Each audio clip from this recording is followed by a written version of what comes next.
go ahead and start the recording? I just did. Perfect. And what I'd like to do then is, this is a special meeting of the Bel Air Beverly Crest Neighborhood Council, a special board meeting with Metro, dedicated to talking about the Sepulveda Pass Transit project. And because it is a board meeting, information gathering though it is, we are a Brown Act meeting, and it will be recorded and available to people. And I expect we'll get many more views of the video after the fact than actually attend here tonight. And we're looking forward to this meeting as a means to get information about this project from Metro, inform our board, because we're being asked to take positions on this project, and also to share it with the community as an open meeting. And so I'm going to read some things here that I need to, as part of it being a board meeting, in conformity with the September 16th, 2021 enactment of California Assembly Bill 361, and due to concerns over COVID-19, the Bel Air Beverly Crest Neighborhood Council meeting will be conducted entirely with a call-in option or internet-based service option.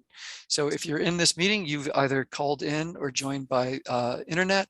If you want to speak either on the item or during public comment, when I prompt you, you would dial *9 or use the raise hand function.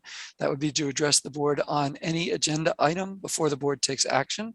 And comments on agenda items will be heard when that item is being considered. We have one major item on the agenda this evening, which is the presentation from Metro.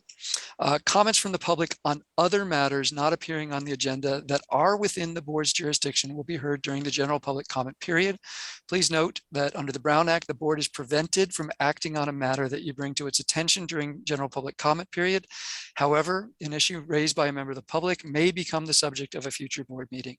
Public comments limited to 1 minute per speaker unless I adjust it at the time. If there are any broadcasting interruptions that prevent the public from observing or hearing the meeting will be recessed or adjourned. If members of the public are unable to provide public comment or be heard due to issues within our control, the meeting will be recessed or adjourned. Public comment is not required to be submitted in advance of any meeting. Any messaging or virtual background behind a board meeting is in the control of that member in their personal capacity and does not reflect any formal position of the Bel Air Beverly Crest Neighborhood Council or the City of Los Angeles. So with that, I'll call the meeting to order. We have Mr. Schlesinger with us. He has a flag and we can do the Pledge of Allegiance. You ready, Bob? I have to stand. I pledge allegiance to the flag Pledge allegiance to the flag of the United United States States of of America America, and to the republic republic for which it for which it stands, stands, one one nation, nation, under under God, God, indivisible, indivisible, with with liberty liberty and justice justice for all. Thank you. So I'll call the roll. Barandis, Bayless, Evans, Here. Garfield, Goodman, Greenberg, Yes. Hall, Holmes, Caden, Kennedy, Lavatman, here. Longcore, here, Lowe's, He's here. he is, yes, Mann, Mizala, Minor, Here. Morris, Here. Murphy, Palmer, Ringler, Roy, Here. Sandler, She's here on the attendees. okay, we can promote her, please. I did. Savage, Here. Schlesinger, Here. Spradlin, Stroloff, Steele, Stoika, Here. Tanner, Wayne, Here. Weinberg,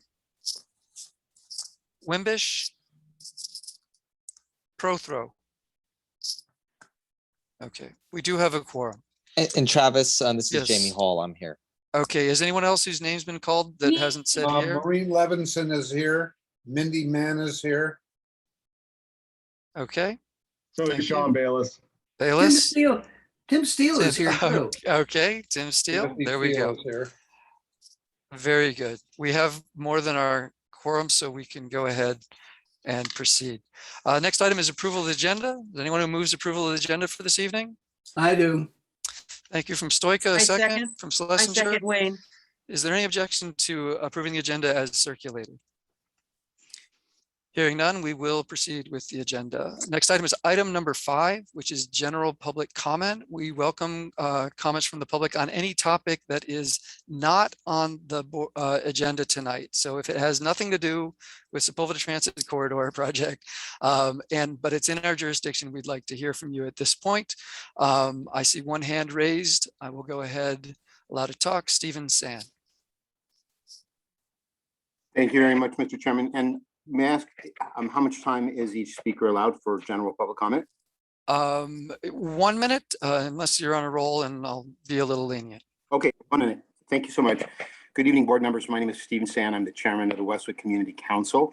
And I just wanted to flag and underscore a very, very important issue that affects all of us in CD5, and that is the ongoing debate and discussion regarding city council redistricting.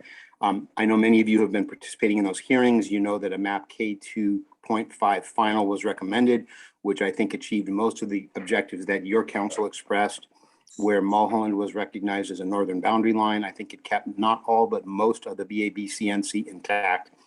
Under the current proposal, you may know that the city council has basically asserted jurisdiction and set up ad hoc advisory committee. So if you wish to, it's important to weigh in with Councilmember Koretz, who is a member of that committee, on the importance of trying to keep Council District 5 intact as it was reflected in map K2.5 final. And time is of the essence on this. So I would urge all of you to please contact Councilmember Koretz. Thank you.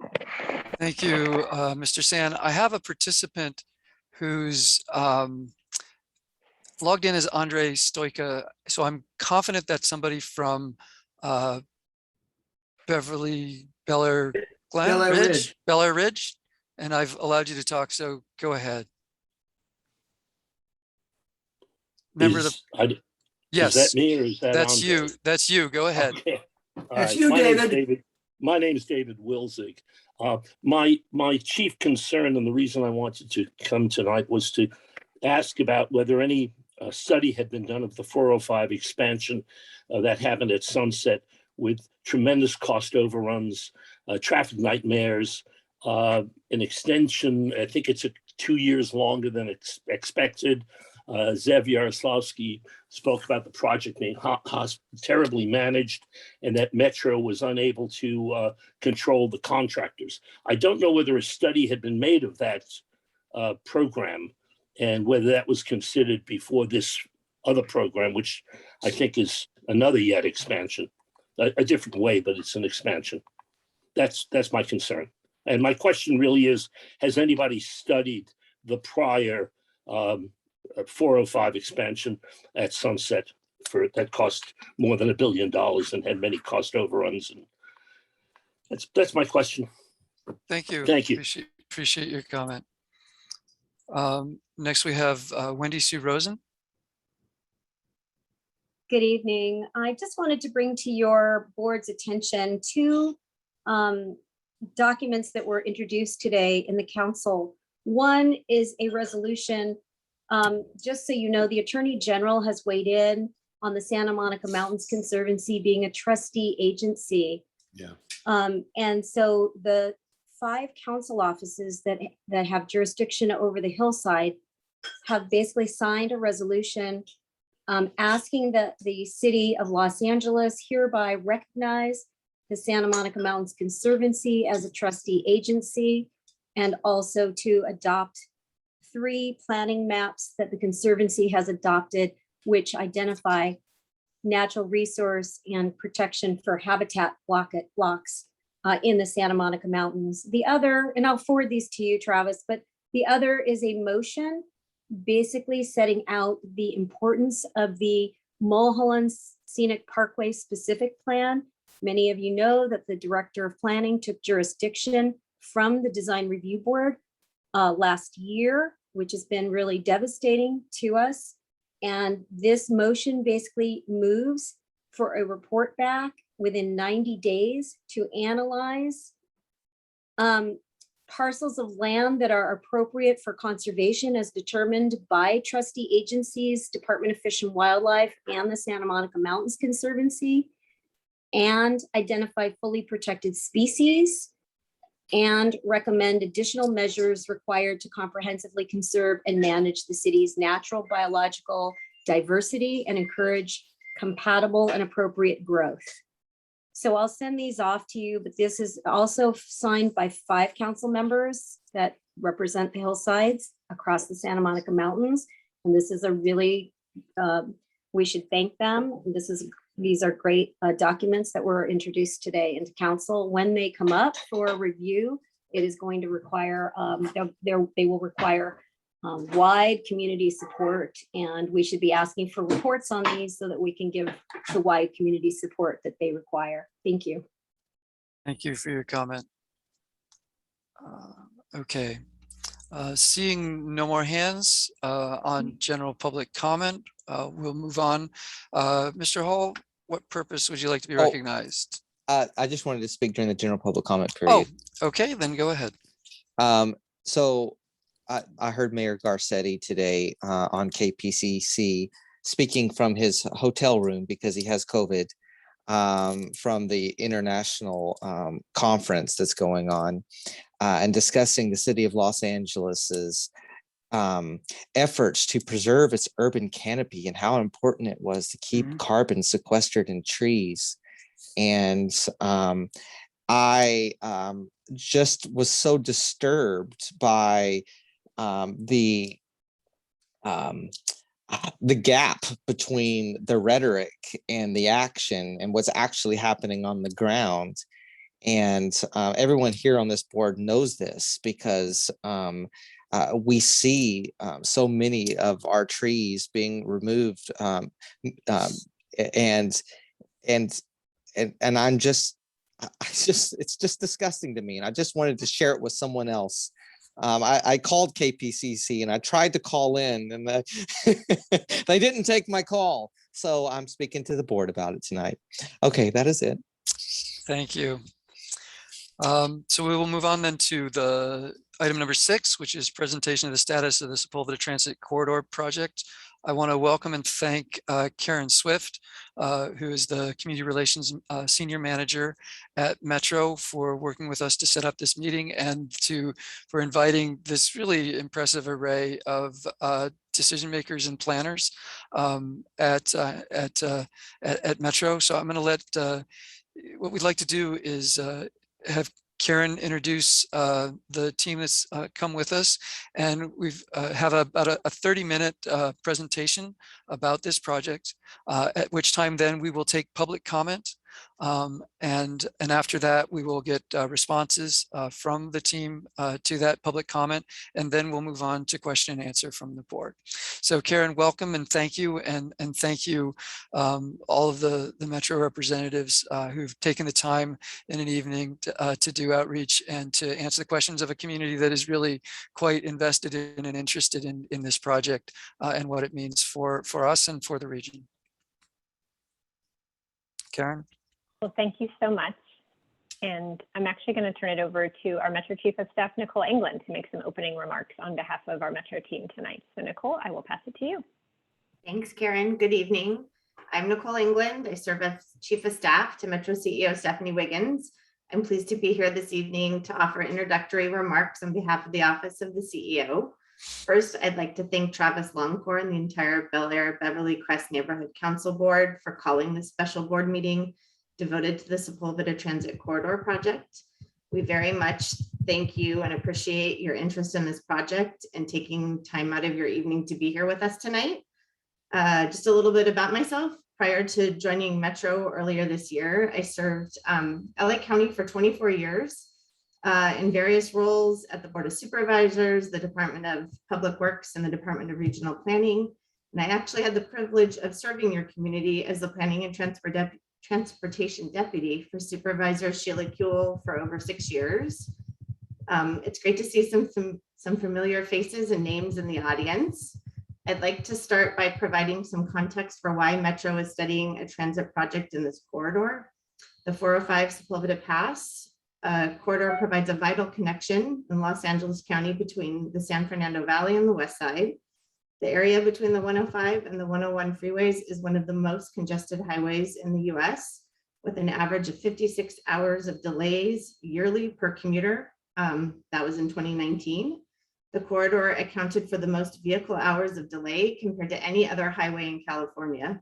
It carries far more traffic than the Golden Gate Bridge and the San Francisco-Oakland Bay Bridge combined. While the COVID pandemic may have slowed traffic last year, I am sure you all don't need me to tell you the traffic and the cars are back. And we know that traffic will only increase each year as our economy and population continue to grow. The 405 corridor now serves approximately 7.7 million people and 3.4 million jobs. That represents nearly 20% of the state's population and jobs. In the next 2 decades, the population served by the 405 corridor is expected to grow by 14%, and employment is expected to increase by 20%. Much of the congestion in the constrained Sepulveda Pass can be attributed to limited capacity on existing roadways like Sepulveda Boulevard and the nearby winding canyon roads. Additionally, there are limited transportation alternatives running north-south through the Santa Monica Mountains. That's why it's important that Metro keep moving forward with the Sepulveda Transit Corridor project to create a faster, more reliable, high-capacity transit line between the valley and the west side. This high-capacity rail line will help take cars off the road and provide more traveling options. So before I introduce the Metro team, I just want to underscore a few themes you'll hear from us tonight in the presentation and in our responses to your questions. We're still very early in the planning process. We're now preparing for the environmental study. So if this is the first time you've attended a meeting about the Sepulveda Transit Corridor project, this is a great time to get involved and provide input during the upcoming scoping period. We understand that at this time, the process can be frustratingly slow, including at the early stage of the study when we may not have all the detailed answers to all of your questions. But I want to assure you that Metro is committed to providing information as it becomes available through the study, and we will conduct robust outreach throughout the process to ensure you have every opportunity to ask questions and share your specific ideas for how this project should be built. So with that, I'll introduce the Metro staff here tonight. We have Rick Mead, Acting Deputy Chief Transit Mega Projects. We have Dave Meager, Senior Executive Officer, Mobility Corridor Planning. Kavita Mehta, Deputy Executive Officer for Program Management. Peter Carter, Senior Director for Mobility Corridors Planning. And of course, Karen Swift, our Senior Manager of our Community Relations. So with that, I'll turn it over to Karen so she can begin the presentation. Thank you, Nicole. So I'm going to go ahead and share my screen here, Travis, if that's okay. Yep, So it should be enabled. Pull this up.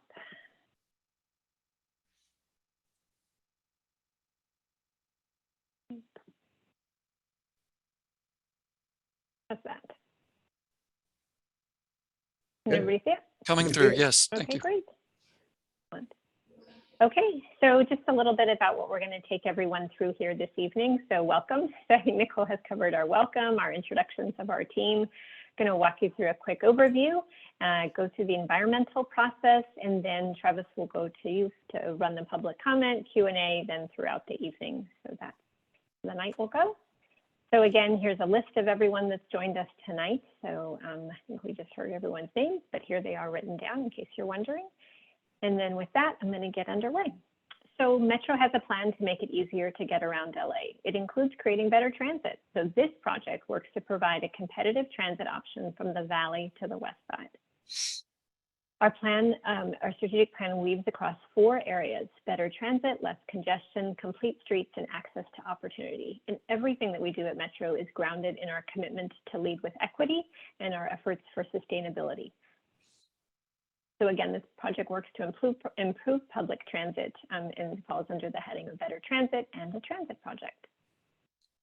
So I just want to touch on a few nearby projects that are going on. So for all the reasons that Nicole shared tonight, this is a very congested corridor that needs a variety of different mobility options to relieve congestion. So a few things that I recognize many of you may already be familiar with are the nearby construction on our D line or the Purple Line extension. So that is our underground subway running through Westwood. Some of you may have engaged with us recently on the I-405 Sepulveda Pass Express Lanes project, which just completed its scoping period that ended on October 1st. We also have the I-405 Comprehensive Multimodal Corridor Plan. That's a high-level visioning effort to look from North County all the way down to Orange County and to really get at some of the ways that we could improve the multimodal access to the 405 corridor. And the last thing we're working on is traffic reduction, which is looking at pilot areas for congestion pricing. And so the Santa Monica Mountains is one area that that project is looking at. So I can share some of those links in the chat as we go through tonight, but those are some of the other efforts. But each of these projects is separate. They each need to undergo their own environmental clearance or planning process. And so there are lots of ways to engage on all of these projects. And we, of course, on the back end are coordinating across all project efforts. And so that's important to us. So with that, I'm going to go ahead to pass it over to David Meager to make a few remarks before Peter Carter takes over with this slide. So David, I will pass it to you. Thanks, Karen. Actually, could you keep the previous slide on? I just wanted to make a few remarks to that because I've been with Metro for 30 years now. And when I look at this map, I have the memories of the projects that I worked on during that time. As you look at the top of the map, the orange line, that's a former old railroad right-of-way that is now our Orange Line busway that runs across the valley from North Hollywood to Chatsworth. It's been in service for about 15 years now. It's very successful. The red line that you'll see at the right side of that is the other pass that goes through the Santa Monica Mountains, the Cahuenga Pass. And one of my first projects there was working on the subway extension that went from Hollywood up to Universal City Studios in North Hollywood. That line opened about 20 years ago now. And when it first opened, it accommodated about 60,000 people per day on that subway line, which were people that previously were on the 101 freeway going through the Cahuenga Pass. That's similar to what we're looking at now. This line through the 405 is a longer route, a longer pass to get through, but it serves the same function of getting people across the Santa Monica Mountains from the huge population area in the valley to the west side, where a lot of the jobs on the west side, a lot of the population is in the valley. As Nicole mentioned, this is a major corridor for transportation, and we just can't solve it with highway lanes or more car lanes. We're trying to find a way to move people in a more efficient way that has less impacts on the environment and on local populations by looking for transit to do this and move a similar amount of people through the Sepulveda Pass. And then just finally, I want to wrap up and talk about the Purple Line. You'll see down below, and those of you who maybe live on the southern end of your area, closer to Westwood Village in UCLA, that line is now under construction. We are building the station at Wilshire and Westwood Boulevard to serve the UCLA campus in Westwood, and then at the VA hospital just west of the 405, where that line will have a terminus to serve the VA campus and the folks that live west of the 405 and are looking to take the subway.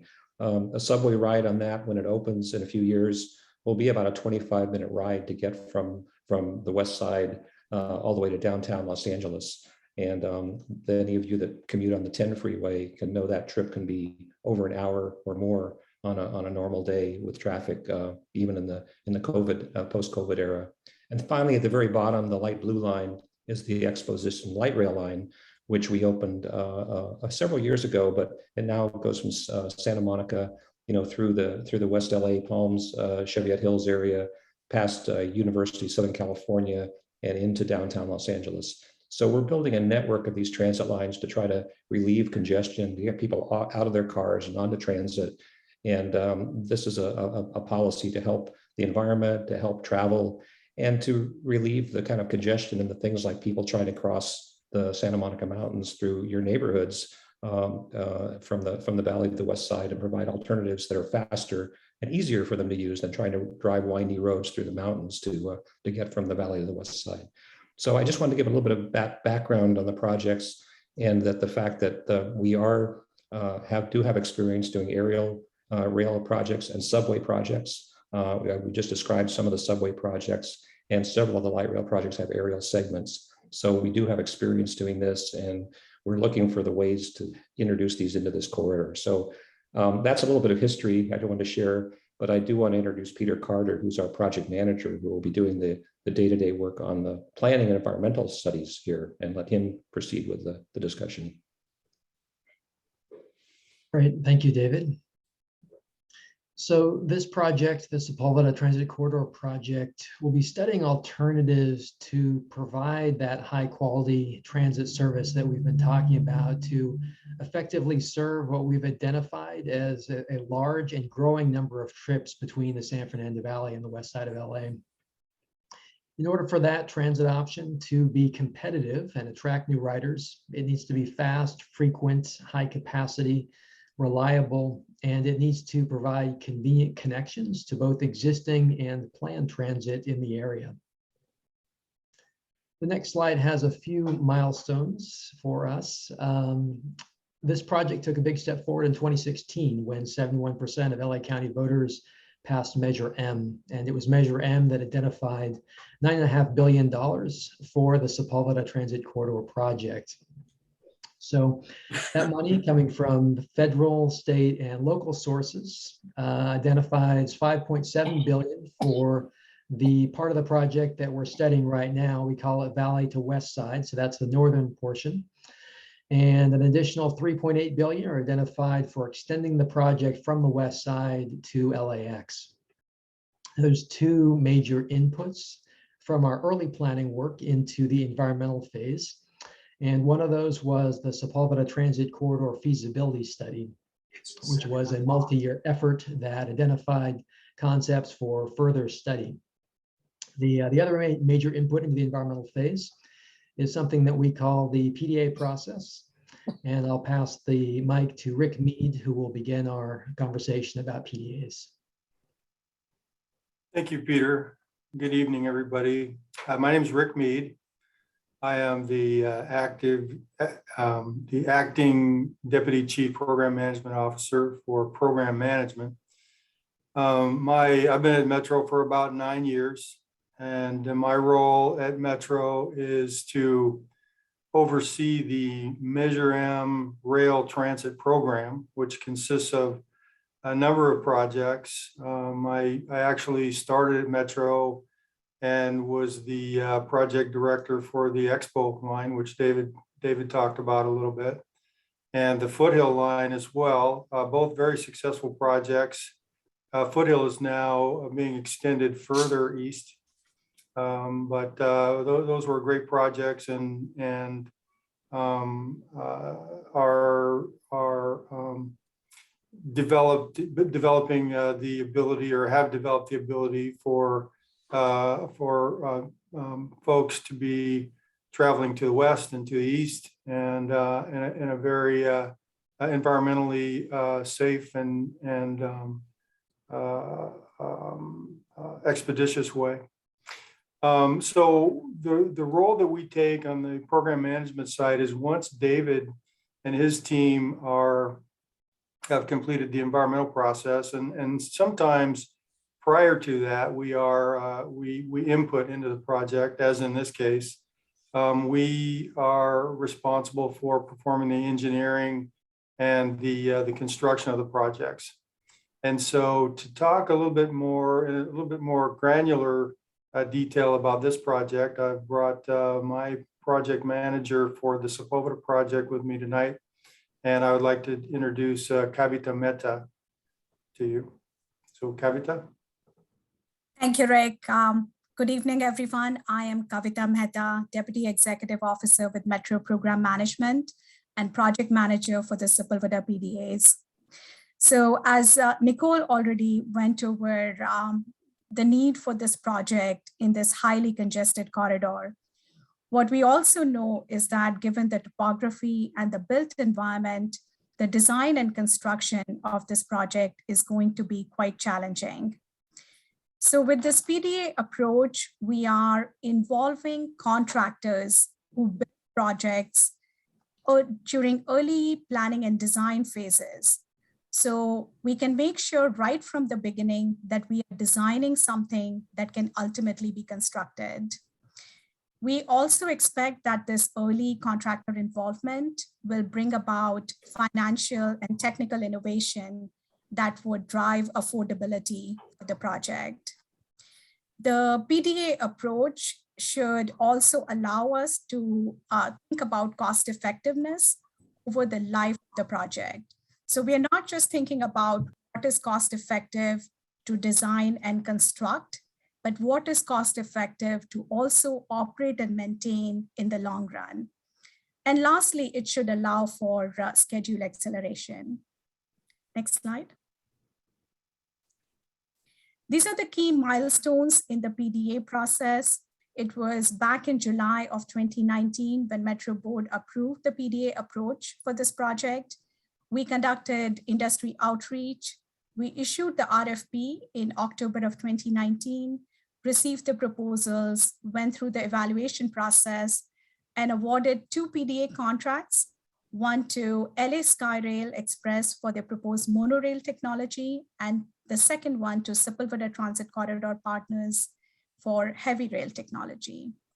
And it is just in August of this year, we issued the notice to proceed to both the PDA teams. So we are quite excited to finally have both the teams working on the project and finally on board. Next slide.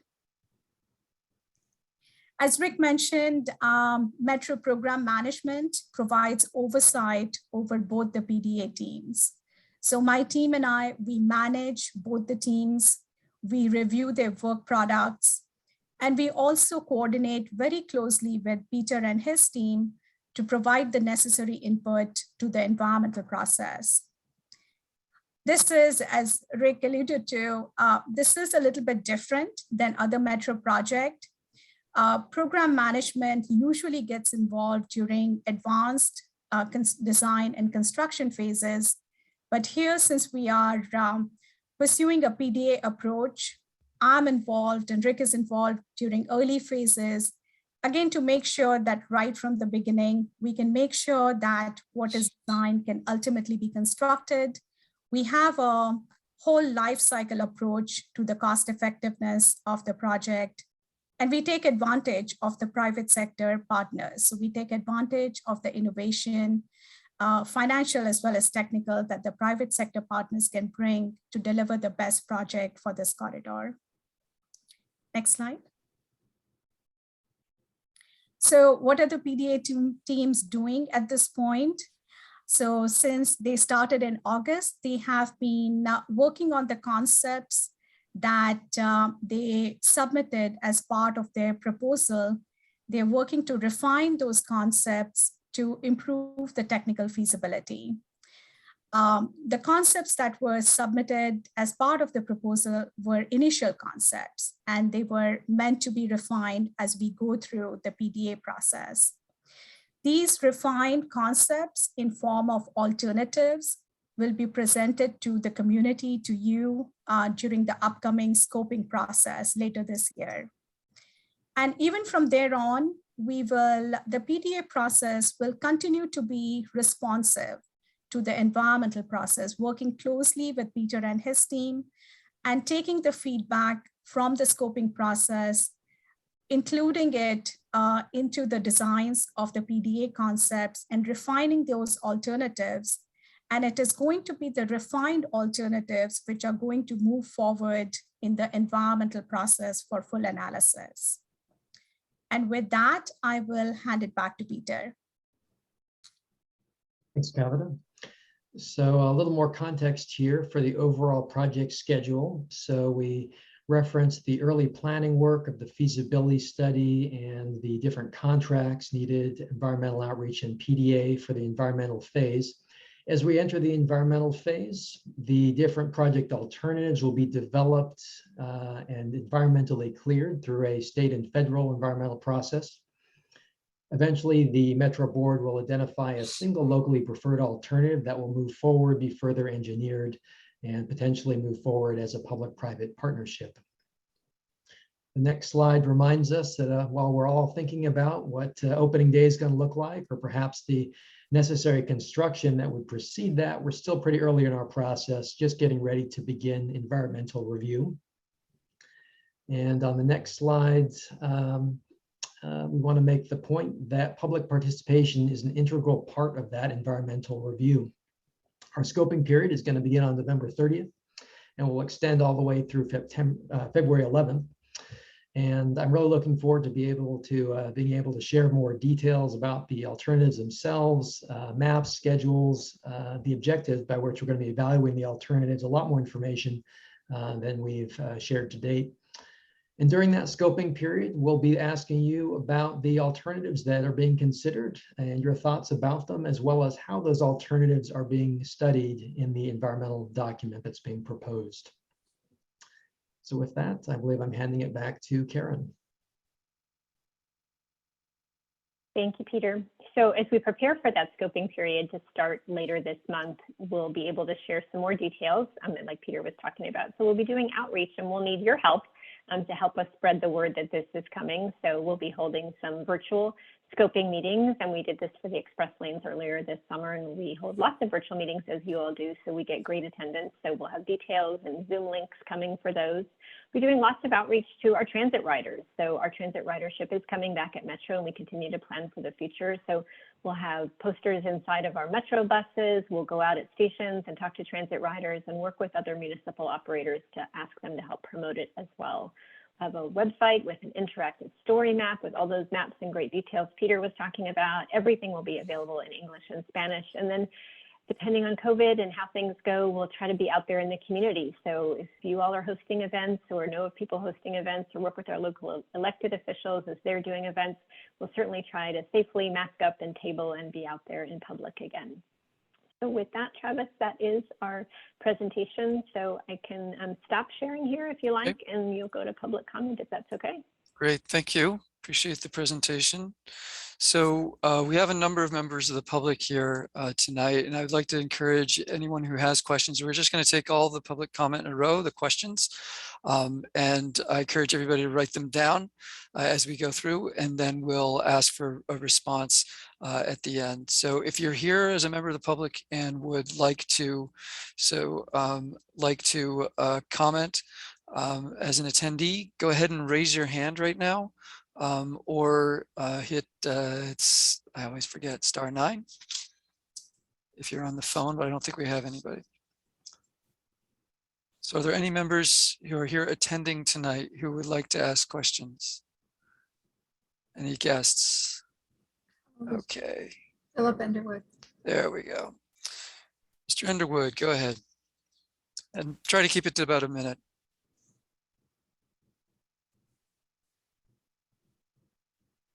Philip, can you hear us? I apologize, I was muted. Yeah, no worries. First and foremost, thank you for putting together this meeting.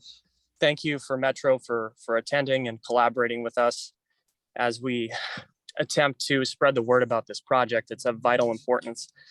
My primary question relates to the construction that will occur or that may occur.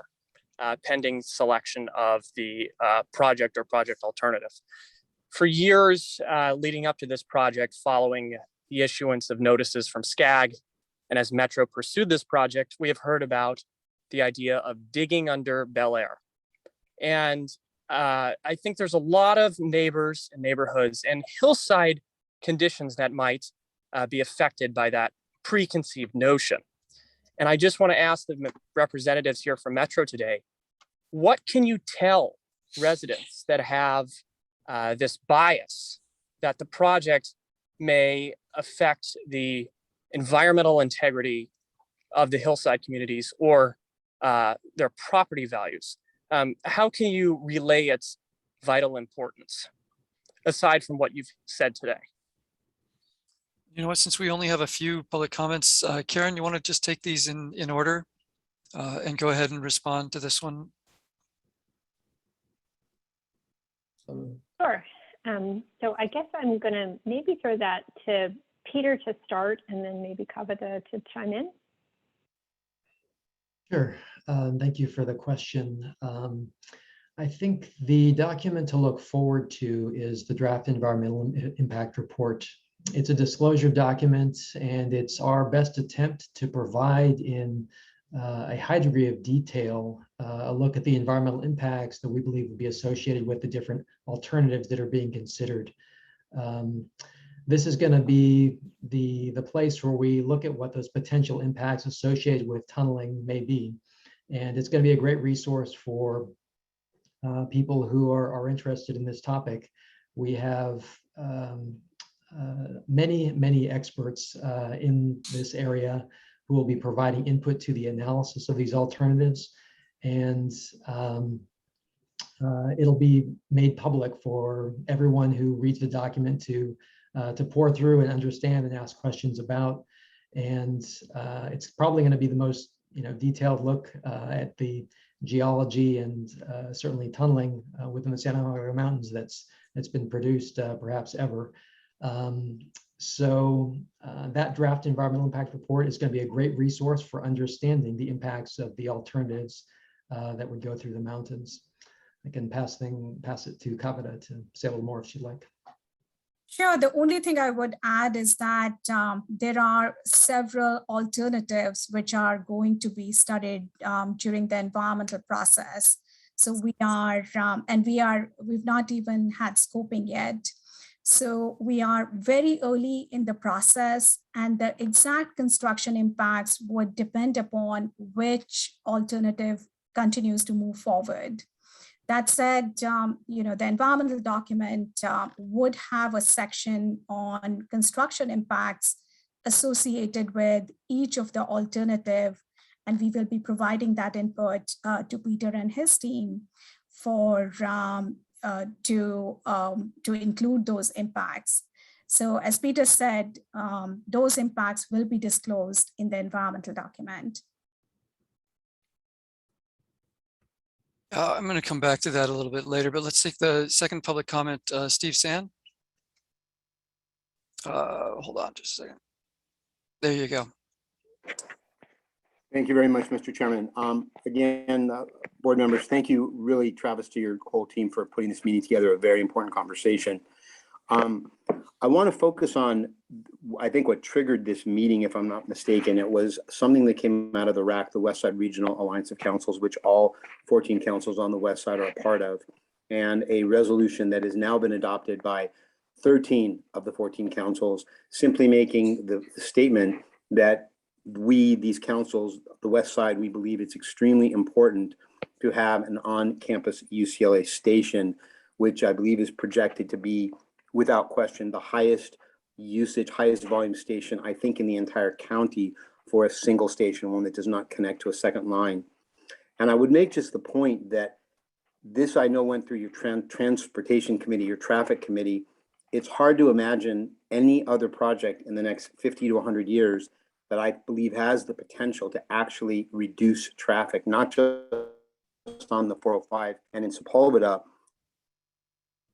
through Benedict and Roscommare, which directly affects the Air-Beverly Crest community. People desperately trying to find some way to get from the valley to the west side and vice versa without getting on that horrific 405 disaster. So I would just say that if the goal is to reduce traffic, I really hope everyone will take a very open look and have an open mind on this. And the last comment quickly that I'll make, Mr. Chairman, is we went through this very similar discussion in our own community in Westwood, because about 10 years ago, when Metro was doing, or 12 years ago, when they were doing the planning for the Purple Line, they came to our community and said, listen, the train is going to be coming, the subway, the Purple Line is going to be at Century City, and we need to get it back up to Wilshire Boulevard, to UCLA, or to the Westwood area, and to the VA. And they'll know that the most efficient way to do that is a straight line, and that would take the train under many Westwood homes. So many of our neighbors had the identical questions and concerns that I think folks in your neighborhood have. And I just want to say that we had many dialogues and discussions with Metro. They came out to our community council and presented. And I think this process is very important so that the fear or the unknown factor that people have in their minds can be addressed with facts and data and science. I think it's very, very important. And I just want to say, when it was all over, our neighbors realized that this was not something to fear, but something to embrace if we really want to create traffic and transit alternatives, and to have a traffic system and transit system that really works for the entire community, not just for Westwood and Bel Air, but for the region. So I applaud you for having this meeting. We did something similar 10 years ago, and I hope you will continue to have this dialogue. Thank you. Thank you. Karen, did you want to respond to any of that? I wanted to just give an opportunity for David Meeker to say a few words, because David helped lead that planning process that Steve just talked about. And so it's so hard to imagine where we are today. And David, once ago, in a long time away, not so far away, you were at this stage for the Purple Line. And so maybe since he provided his perspective on the community, I think it would just be helpful for you to provide the Metro perspective on what that looked like and kind of how it unfolded on our side. Yeah, and I would like to just give a thank you to Steve. He was great working on the project when we had a lot of people with concerns in the Westwood area. How is the station going to operate? How are the impacts when we go under the homes? In those cases, we were going under the homes at so much shallower depth between Century City and Westwood. Those homes were perhaps 90 to 100 feet under the train. Or the train was about that under the houses. When we went under the Coinga Pass at Mulholland, we were over 800 feet below those homes. We go very, very deep because we try to stay at the same elevation. We don't want to be, we don't follow the same grade as the 405 freeway, which has to go up and over the mountains and back down. It follows a fairly straight line. So by the time we get north of Sunset Boulevard and into the areas near the country club and in those areas, and we still don't know the alignment and we don't even know if it's a subway at this point, but if it is, we're actually getting deeper as we go into the mountains when we tunnel, and that provides much more comfort. I know we had people in the Coinga Pass who were calling and said, we hear the tunnels under us, and we had to call back and say, well, they haven't started running yet, and people were fearful and they were looking for concerns about that. And we were able to tunnel through there quite successfully in that case. And then we recently have completed our tunneling under near the County Art Museum, where there's hydrogen sulfide and methane gases, some of the toughest geography, which is much tougher in many ways than the conditions we have on the west side out here. So those things are being addressed. Tunnels are well known all throughout the world, and the technology is very advanced.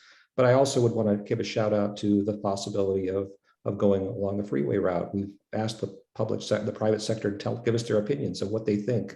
And so these companies have worked around the world on projects like this in other cities, and they don't know the West Side, they don't know Los Angeles as well as we do, who live here and work here. But they've looked at it from a technical perspective, and they've offered these two proposals. So one way you either go over the mountains or under the mountains, as seem to be the two proposals. So we're trying to get the best thinking on both of those options.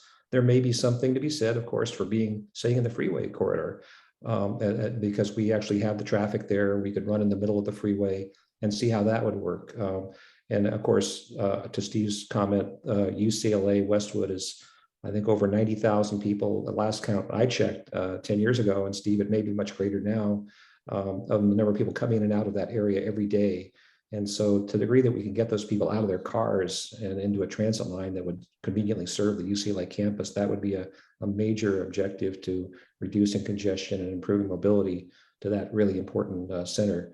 But of course, we know that where you guys live, and everybody's home is their pride and joy, and they don't want any impact on that property. So that's why we just want to pledge that we were going to do the same due diligence that we feel we did on the Purple Line, and make sure that in this area, that if it is a tunnel or even if it's an aerial in some way that serves UCLA, that we would try to minimize the impacts to the greatest extent possible. But again, we're very early in the study. We have to do the work. We have to hear the concerns, and we have to address them. And in meetings like this, we would look forward to going on and doing that with you folks during the coming few years while we're in the environmental phase. Yeah, David, I'd like to weigh in a little bit on tunneling technology too, because the tunneling technology is very sophisticated, as David mentioned, and it just grows in sophistication as time goes on. And the way that tunneling is done now is that there's just a significant number of monitoring capability that we have that's used during the tunneling process. We monitor at the surface, we monitor about halfway down, we monitor just above the tunneling equipment, so that we know if there's any kind of an issue that is happening, and then we react to that. The other thing is that they use pressurized grouting systems now to keep any kind of settlement from happening with the modern tunneling machine. So we're tunneling under very significant structures on the purple line with no issues. And so just in general, if we do end up with a tunneling project, in this case, the tunneling is very, very sophisticated, and the monitoring is significant all along the alignment. Thank you. We have one more public comment who hasn't spoken. Wendy Sue Rosen, go ahead. Well, I actually had two questions, but I think they just answered one of them, which was, you have some tunneling projects, and are there any negatives? Are there any downsides? Have you found anything, any problems? Could you speak to that? And my second question is about the time. I think that, one of the things that could encourage people to get out of their car more than anything is just the time savings. And so I wonder if you could just talk about the difference between these two different alternatives, and which one is, going to save people the most time or be the quickest. So Travis, maybe we'll work backwards and take that first one. And I think this is a good opportunity for Peter to talk again about the environmental process. And these are the kinds of burning questions people want to know right now that we don't necessarily have the answer to. But Peter, maybe you could just talk about how we're going to look at travel time savings during the environmental process, and then we can go back to tunneling. Yeah, no, it's a great question, because travel time is a large determinant of ridership. The faster the line is, the more competitive that option is going to be, and the more people are going to use the line. And during the feasibility study, it was something that we looked at, and of the concepts that were analyzed, they all were able to travel between the valley and the west side in less than half an hour. And even more important, that's a reliable ride, that those travel times are going to be about the same no matter what the traffic is like on the 405. The amount of time it takes to get between the valley and the west side is based on a number of factors, including the speed of the vehicle, the length of the route. And so looking at options that are going under the mountain versus going over the mountain, there's differences in the travel times as a result of whether or not you're going in a straight line or whether you're following a winding path through the Sepulveda Pass. But as we've heard many times, and it continues to be true, no matter how many times we say it, the information that we have to date from that early planning work is very preliminary. And it's not doing any service to our multiple teams of designers to try to evaluate the alternatives before they're even known and analyzed. And so it's information that we'll have. I'd ask for your patience and appreciate that. It's information that we'll be producing and that will be shared as soon as it's available in the environmental documents. Thank you. And then I think you had another quick question about tunneling. So I think David covered tunneling and Rick covered tunneling. And then I think you asked about downsides or negatives. And so I don't know that we have any big stories to tell you. I don't think we've made the cover of the LA Times for anything, Rick, but anything you want to add to that? Yeah, I think the tunneling for BLE1 is completed, and there have been no significant issues that I'm aware of. Well, maybe we found some artifacts, right? We found some archaeological. Well, the geology, found a few bones under there. As David mentioned, the geology is not easy, and there have been geological anomalies, but in terms of the tunneling itself, no, as Karen said, that would have made the LA Times. So and I understand that the environmental, I want to drill in on this issue a little bit, because I know people are very concerned about this. And the idea to wait for the EIR or EIS on this, that's, you know, a year plus out at a minimum, I would venture. There will be relatively little additional information when you put out the notice of preparation at the beginning of the environmental review process. That's simply sort of a high level description of the project and asking the public, you know, what are the things that you think we should cover in this environmental review document? So that's not going to provide really very much in terms of additional information. I think what the community could use is some understanding at this point from you, since you've built some tunnels in Los Angeles, is what are the actual features that are involved here? Do you have to get easements from the properties that are over top? Are there going to be ventilation shafts? If so, at what depth of a tunnel is that required?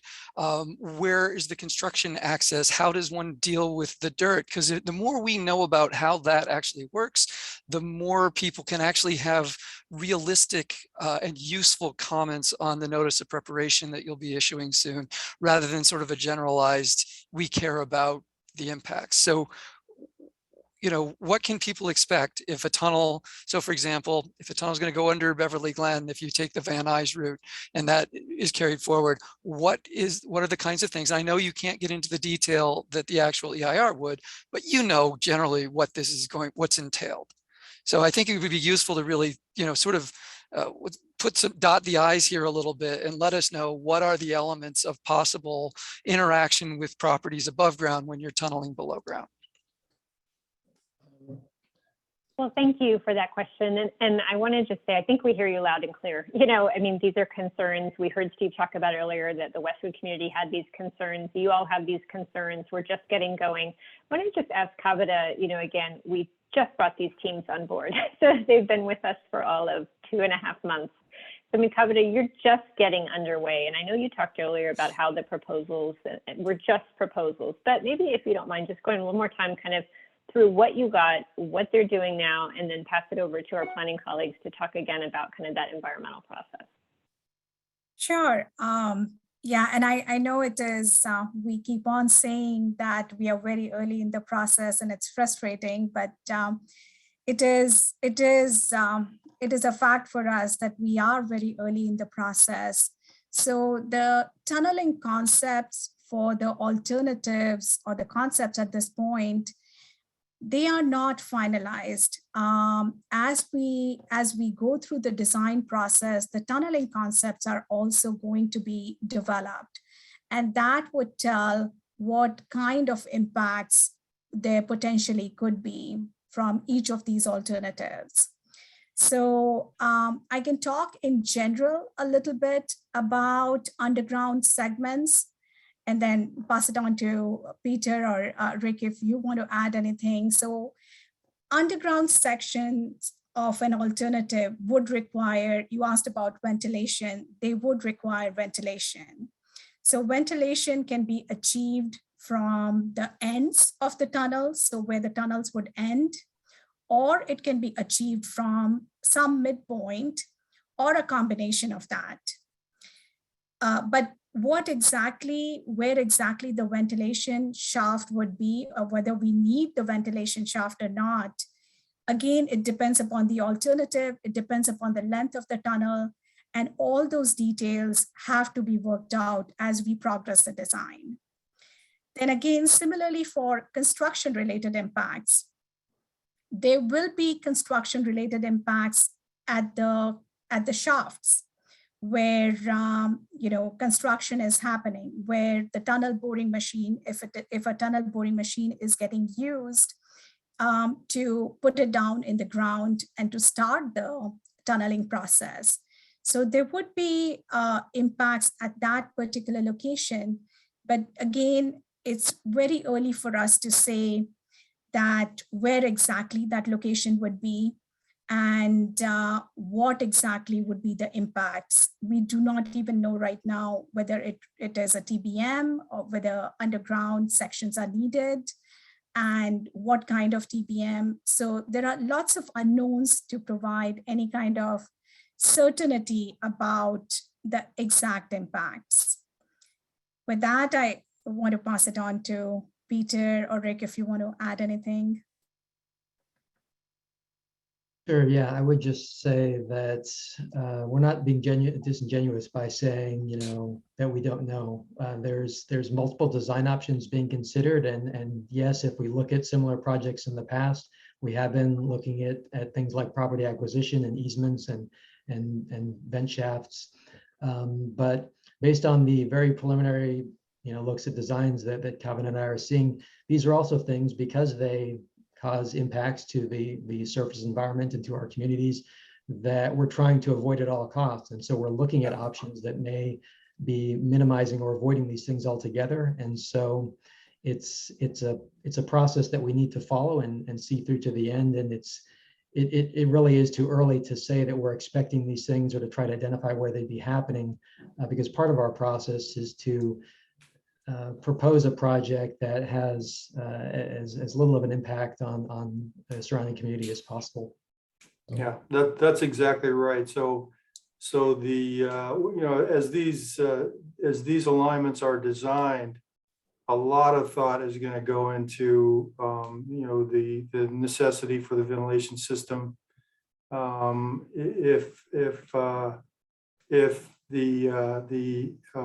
If there are impacts, we want to minimize those as much as possible.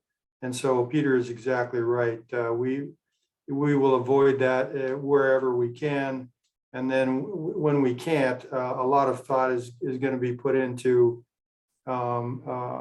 just the need and the location and the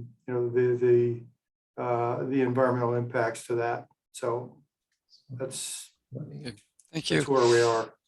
So let me take Maureen Levinson as a comment, and then Philip, I will give you another bite at the apple, and then we'll close the public comment and go to the board questions. So Maureen. Oh, yes, thank you. I do have a question about easement acquisitions if you do a tunnel. And I think I'm not getting any answers, I think, about the impact on homeowners. So I was wondering if someone could please go over the purple line and what those homes who are below the tunnel, what are the restrictions they have when they get an easement acquisition? Are they allowed to build on their property? Are they allowed to build a pool? Those kind of questions. And does their value go down? Does their property go down in value because they can't? I understand they can't do improvements on their homes. That would, I don't know how far they can dig down. Can they repave their driveway? Those kind of questions. David, I'm going to look at you I'm going to look at David to chime in. All right. I think the area that Steve was talking about between Universal City, between Century City and Westwood is where the tunnels are currently, going. We're actually the tunnels right now. If you want to see a construction site for a subway project, the VA hospital right now, if you go there at San Vicente and Wilshire, that's the site where the tunnels are currently in the ground, and they're tunneling under the VA campus back towards the 405 freeway. There's another site in Century City. So that tunnel is going from Century City under Beverly Hills High School, down Wilshire Boulevard, back towards La Cienega. And then the tunnels that are completed on Section 1 started at La Brea, and they go past the County Art Museum to La Cienega Boulevard. And so that tunnel segment is complete right now, and the staging site is at La Brea and Wilshire. The site that's going from Century City back to La Cienega, the staging site is right at Constellation and Avenue of the Stars in the middle of Century City. And you can actually observe it if you go there and see they're building a station right there at the intersection of Constellation and Avenue of the Stars. They've got concrete decking on the street, and the tunnel and the station is under that. And then the tunnel boring machines are going eastbound from there. And then at VA Hospital, those tunnel machines are underway, and they're tunneling back under the VA campus, and they'll be going under the 405 freeway very soon. Thank you. But those tunnels go beneath homeowners' homes. And the Metro had to get an easement acquisition in order to tunnel under their homes. Is that correct? For the purple line? That's correct. Okay, Yes. to give us an idea of the impact, what restrictions do those homeowners have now on their properties with the Metro easement acquisition beneath their home? That by way of construction or value to property value? That's my question. And I would want to get an expert to comment on that, because I don't know if there's individual cases where there have been instances of that. But to my knowledge, there has been no restrictions on their ability to develop within the existing zoning envelope that they currently exist with. I attended the Purple Line meetings, and the homeowners do have restrictions. They weren't allowed to build. They have to go through a process with Metro if they, I was told, even if they have to improve their driveway. So I would want to bring a person back who maybe has personal knowledge of that. Who could. I would think that would be great, because that would give us an idea of what to expect. And I wouldn't mind listening to some of the homeowners who have an easement under their house right now. So, Thank you, Maureen. Travis, maybe we can coordinate with our Purple Line team, Yep. which is not here with us tonight because this is Sepulveda. So we didn't bring my counterpart in construction relations. Rick didn't bring the Purple Line team. So I want to be, we don't want to say the wrong things for our colleagues. So, but I'm happy to work with you and connect Sort with of the right folks. a to get that fundamentally information. interesting fact for people to know, and it is a knowable fact, so we should be able to get that. Philip Underwood, last quick comment, and then we'll close public hearing. Yes, Travis, I wanted to concur with Travis, the chair here, in his concerns and the different topics that should be discussed in the EIR in depth with regards to easements and ventilation.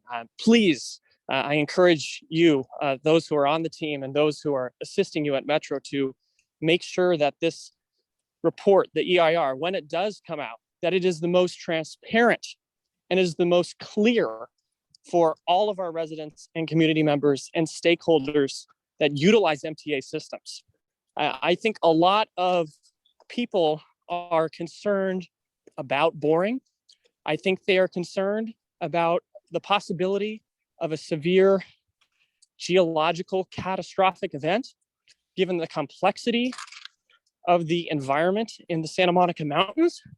And many Los Angeles residents are scarred from MTA's June 1995 mishap, when some of Hollywood Boulevard and the Red Line construction went underwater.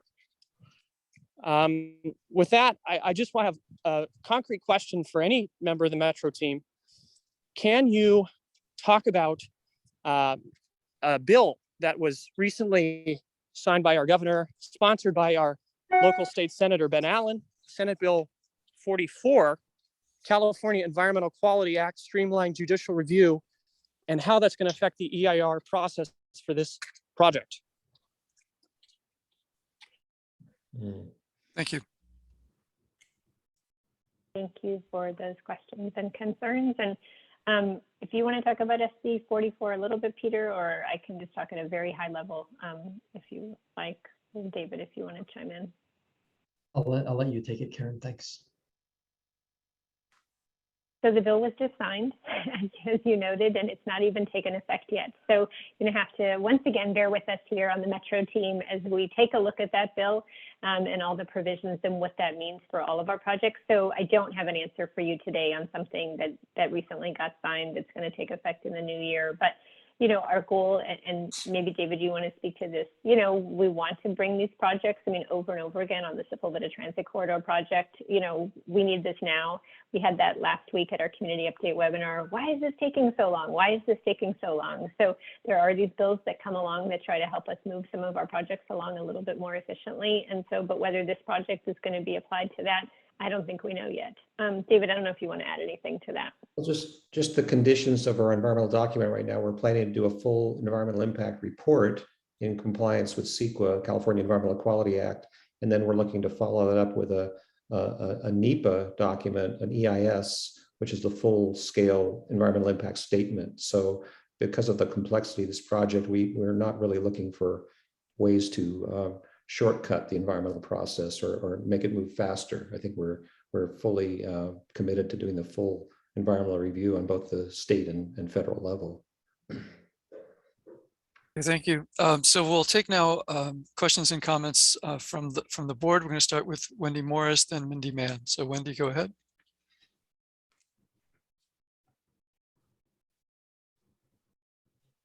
Hi, thank you, Travis.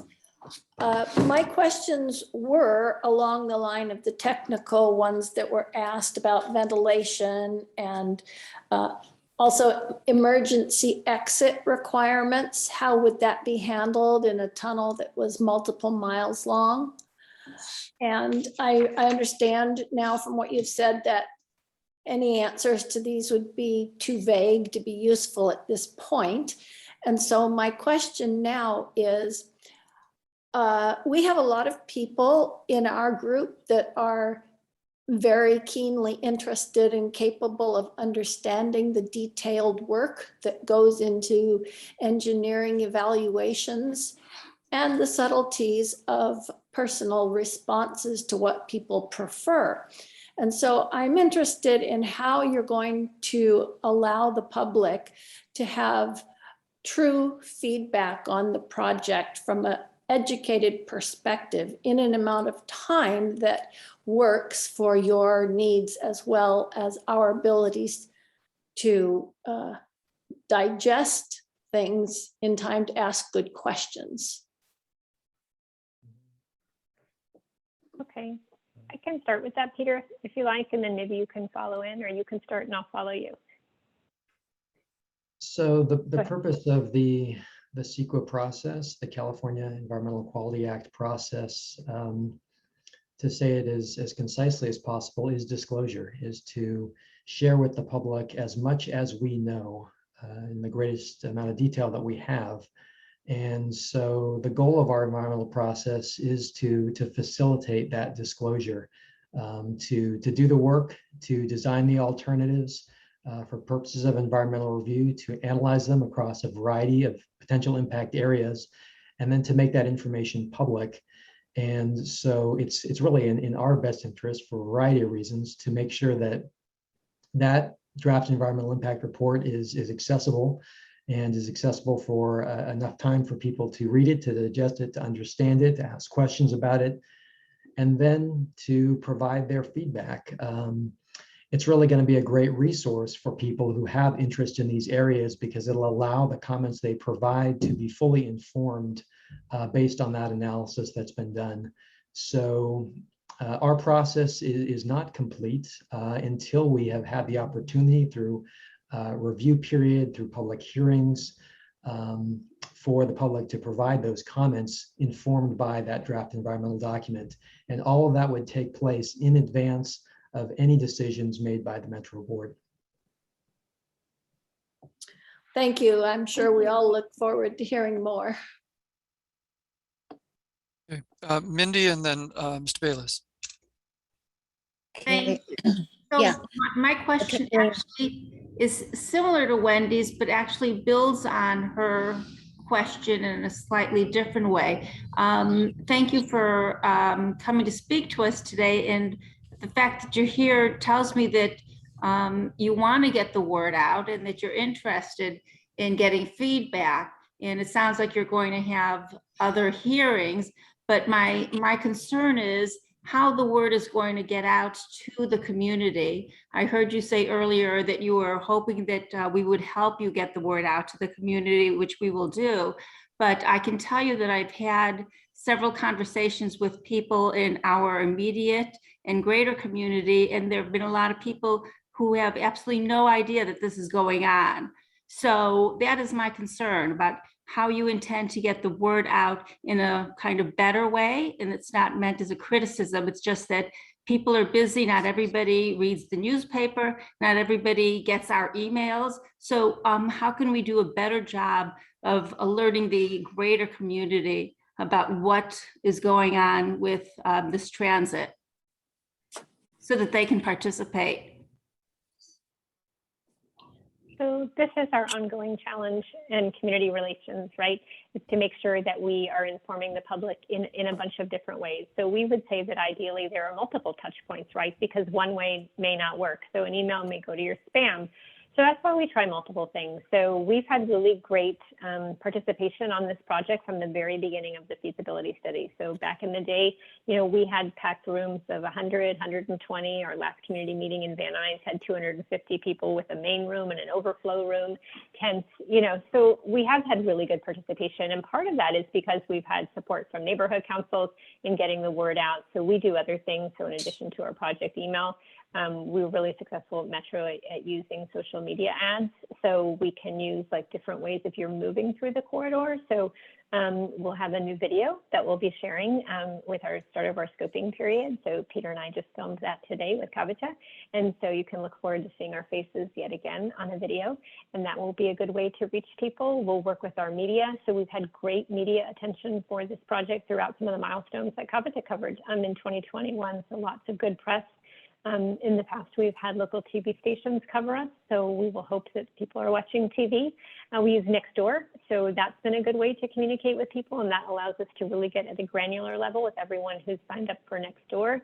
And as I shared, we try to reach our transit riders, so we'll have car cards inside of our buses. We're going to reach out to local transit providers like Big Blue Bus in Santa Monica and Culver City Transit, and all the way up to the North County to some of the big lines that commute all the way down to Westwood and drop off in Century City. So we're going to try a whole bunch of different things to reach people. And so most of the time I find that people who show up or engage did manage to hear about it some way, but we can always do better. And so we welcome your help and everybody here. So tell your neighbors, tell your friends, and help us get the word out. Okay, well, if we have some suggestions, I hope that there'll be some way that maybe we can reach out to, because, I would say that probably most of the people who live in our immediate communities are not currently riding the buses and will not see the signs on the buses. And, part of this is to try to help encourage those people who are not currently taking, the buses to do so. So, yeah. Okay. Next, we'll have Mr. Bayless, then Mr. Stoika, and then Ms. Minor.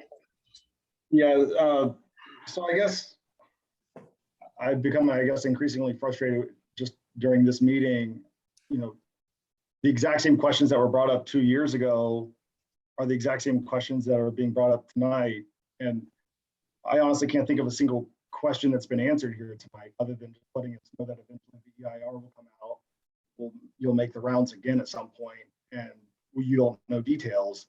And so real estate related questions, the exact questions from 2+ years ago aren't being answered. And so I guess I'm pretty frustrated about that. I'm not quite sure how we get those answers. But I guess at the moment that is what it is. So I'll ask something else, and that is both the subway and the monorail have options to stop at UCLA at a cost of roughly 11 point something billion for the subway. And with the UCLA add-on, it'll be 7 point something for the monorail, 7 point something billion.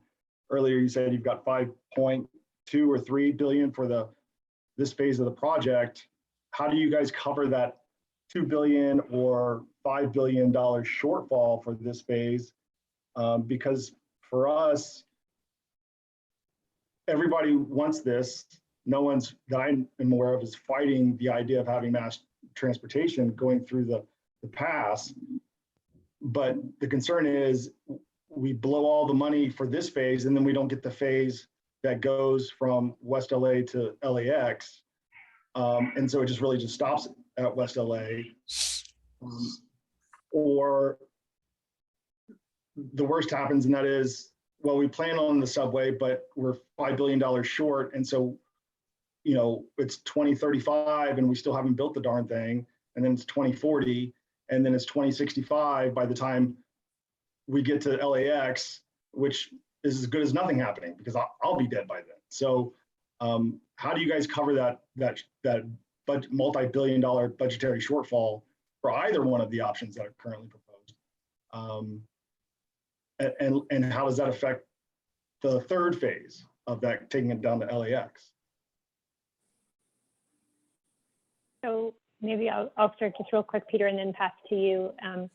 So these are good questions about funding. And what I'll say is that Measure M has 2 cycles of funding. And that's something that is true of a lot of Measure M projects. So David talked earlier tonight about the Orange Line. So the Orange Line has 2 cycles of funding through Measure M. And so we have that as well for Sepulveda Transit Corridor Line. So Peter, maybe I'll let you talk a little bit again about those two cycles of funding, and then what we know today about cost, which I realize is not going to be probably the level of detail that Sean wants to hear, but I'll let you take that question first.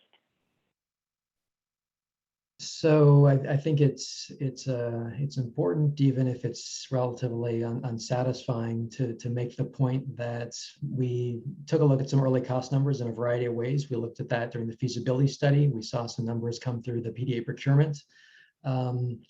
It's worth noting that the level of engineering that was done on those designs was very preliminary, a very early look. And when you have a design that's that preliminary, the uncertainty around the design can account for a large part of the cost estimate. It's not unfair to say that it's too early to know exactly what the cost of the project is going to be. We tried to get an order of magnitude sense in these early looks, but we have yet to cost out the alternatives. We have yet to select the actual project. So it's really unfair to try to say that we know what the project will cost at this point. We do have $9.5 billion identified through Measure M, of which 5.7 is flagged for the northern portion and 3.8 flagged for the southern portion. It's worth pointing out that this is a very high performing project and that Metro has been very competitive in pursuing federal funding above and beyond initially identified sources. The infrastructure bill, for example, that's currently in Congress is not something that was anticipated in the Measure M identification of funding. And it's something that maybe David could speak to regarding the Purple Line, which is to say that we continue along our planning process and the funding follows, and may not be, all the pieces may not be visible and in place at the very beginning, but Metro has a pretty successful history of putting them together and delivering projects. Well, real quick, I'm sorry. So I understand the projections and the engineering were preliminary. I can't imagine either one of these companies putting forward they're not going to tag an $11 billion project when they think they can actually maybe get it done for 9 or 10, right? Because that'll count against them in the bidding process or in the scoring process. They want their project to get picked to go on to the next phase. So they're going to put their best foot forward, right? The monorail did that. They did the $6 billion option, even though adding on the UCLA tax on another 1 point something billion dollars, but that wouldn't have scored as well, right? So I can't imagine that either one of these companies made their project more expensive for the heck of it. And I've never heard of a governmental infrastructure project coming in under budget. So I can only imagine that 11 billion and 7 point whatever billion is a starting point, only going to go up from there. And I've not ever heard of a project that was built faster or less expensive. So, and I've never heard of governmental funding sources providing a windfall of money that they didn't expect. I've only heard of those coming in under expectations. So the 5.7 billion that you have earmarked for this. So I think we're actually talking about, instead of 2 or 5 billion, you're probably talking about 4 or $7 billion shortfall. So I mean, I guess we're betting on the come, to use a gambling term, right? So we're hoping, we're rolling the dice that the federal government or the state will come into some money and that they'll throw that money down to Metro to build the project. That's what it sounds like. So Sean, to chime in on that one, I think that was pretty much the experience on the Purple Line. We didn't have the money to build the full project from Wilshire Western to UCLA and the VA hospital when we started. When we did the environmental document, we approved an EIR for the entire 9-mile project. But then as the funding became available, we got 3 different grant agreements from the federal government to build it in 3 segments. And so now we've actually, so we started the construction on the first phase from Western to La Cienega. And then while we were starting to build that first segment, we were able to secure the funding for the second segment, from La Cienega to Century City. And then while we were building the second segment, we actually secured the final one during the last year of the Obama administration for the third segment to the VA hospital. So we didn't have all the funding in place when we started, and we were able to build it in the segments. Now, how this project is possibly segmentalized through mountains or all the way to the LAX, that's something we'd have to look at and see if that's possible. You know, the mountains are pretty much a continuous run from the valley to the west side. It doesn't lend itself so much to segmentation. So that is a concern that you've raised that we have to look at. And I certainly think that aerial is cheaper than subway, but there's the devil's certainly in the details of that. You know, the question of how do you get to UCLA and the cost of that you raised, the question of costs of building in the freeway environment. That's not necessarily easy to build out in the middle of the 405 freeway and the construction issues of trying to do that. So I think you raise a lot of significant questions, but I don't think we've ever had a project where we had all the money in the bank on day one when we started construction of the first part of it. It's sort of for a project this size, it has some, certainly the two phases that Karen mentioned, that it is two phases right now to get from the Valley to Purple Line and Expo, and then from Purple Line and Expo to LAX. Those are two distinct separate phases and considered as two separate projects. And so we're only working on the northern one right now. That we've deferred the work on the second one because it's just too far a reach right now to consider the funding for that all the way to the airport. Although there is money put away in future years under Measure M for partially funding that. Thank you. So next year from Mr. Travis, Oh, can did you I want to? ask well, I wanted to give Kavita just a minute to talk a little bit, though, about why we have this innovative approach on the PDA. And so part of why we did that, Kavita, was because of costs. And so I know you talked a little bit earlier in your slides, but I wanted just to come back to it because I think it's why we're doing something. It's one of many reasons why we're doing something different. So do you mind just going back to those points really quickly? Sure. So just really quickly, we have two PDA teams, and that is because one, it gives us the range of alternatives. We do not know, as we have talked, we do not know what is the right solution for this corridor, but at the same time, it maintains the competitive tension between the private sector partners to make the project as affordable as possible.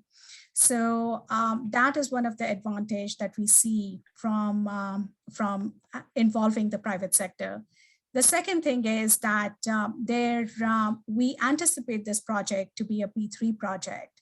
So there would be some element of private sector financing that would be involved in this project if one of the PDA teams alternative is selected as the LPA. So there are different elements that can come into play, with private sector financing. It can help out in managing the cash flow for Metro. So there are different things that can play out, and all that is going to be studied during the PDA phases. So the exact delivery model for this project is also something that we are going to be studying during the PDA phases. Yeah, I'll weigh into this one a little bit too, because one of the major reasons that we implemented the PDA process is to take advantage of the innovative capacity of the private sector. And we have high hopes for that. We think that the private sector contractors are going to find ways to build these projects or this project with high quality, but also in the most cost-effective way. And we expect them to present those to us. And as Kavita said, the P3 process also gives us the ability to look at a creative way to finance these projects, not fund them, but to finance the projects and distribute the finance portion over a long-term contract, a 25 or 30-year contract, which makes the cash flow capability much better. It improves the cash flow capability. So there's an element of the P3 that we can utilize that helps us with the financing of the project as well. All right, thank you. So let's move on to Mr. Stoica. Yeah, I hear a couple of different things. One of them is I'm glad that you were able to tunnel 800 feet under the Coanga Pass and not disturb anybody. And then I heard the conversation relating to Beverly Glen, and maybe something would go around Beverly Glen. My question is, when I think of something through the Sepulveda Pass, I think of the Sepulveda Pass. Why is it you can't tunnel 800 feet under the Sepulveda Pass if you're going to tunnel and not disturb any of the communities around it? So maybe, Peter, we want to highlight again where we are in the process and where we are with even sharing these level of details, right? Yeah, so there are multiple alternatives. And as we describe these alternatives, one of the things you'll hear us say is that we're trying to look at a reasonable range of alternatives from the perspective of potential environmental impacts. So the idea is that there's different trade-offs associated with these alternatives in terms of their benefits and challenges. And so there's more than one way to build a potential project, and that includes the alignment, exactly where that alignment is. And so some alignments.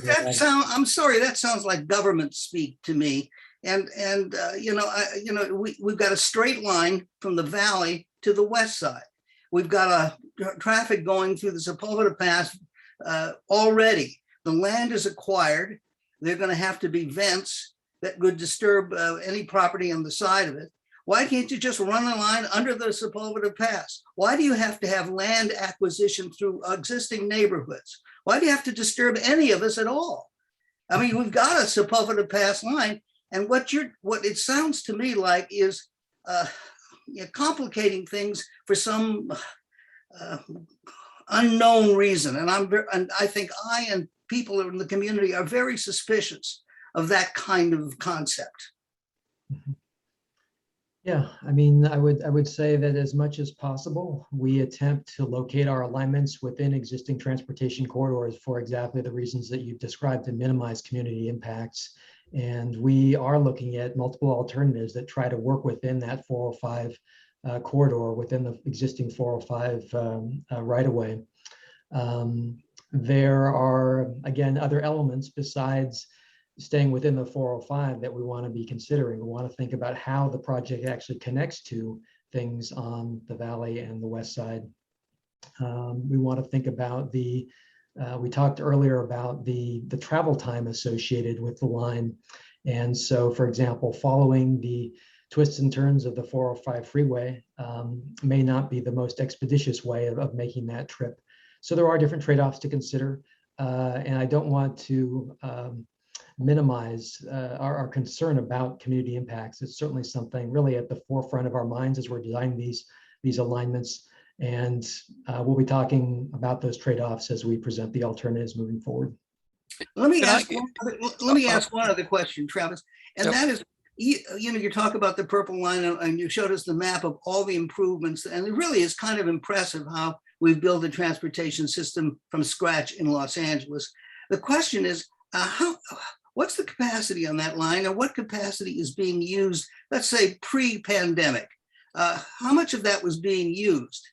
And I think a reason I ask that is because it's my understanding that it is not being used to the expectation.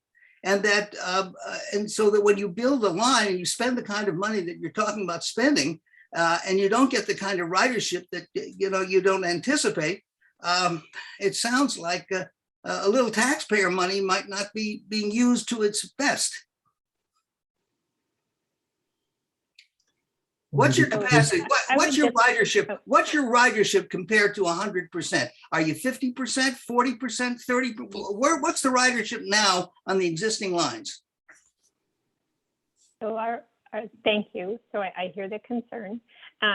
So what I'll say is our ridership now at this stage of the pandemic is nearing 75%. So unlike other transit agencies around the country, Metro's transit ridership held at a much higher rate because we continue to move a lot of essential workers throughout the pandemic. And so we did not lose as much ground as some other places like Washington, DC, and some other places did.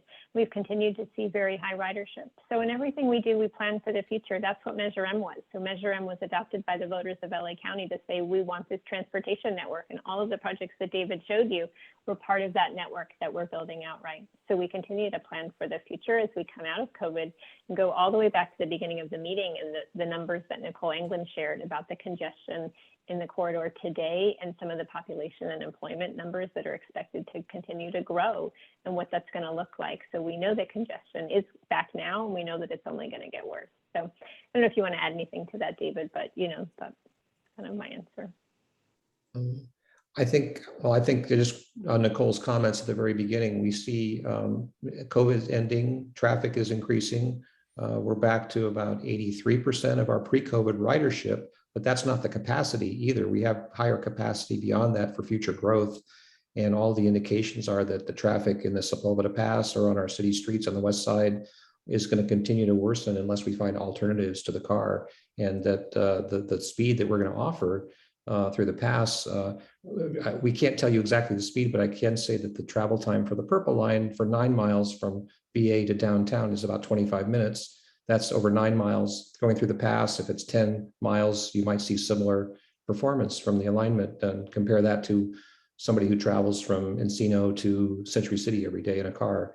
We think that that's going to be a very attractive ride for people to make. I don't want you to misunderstand me. I think that it's necessary to have rapid transit through the pass. It's just the cost factor that I'm concerned with.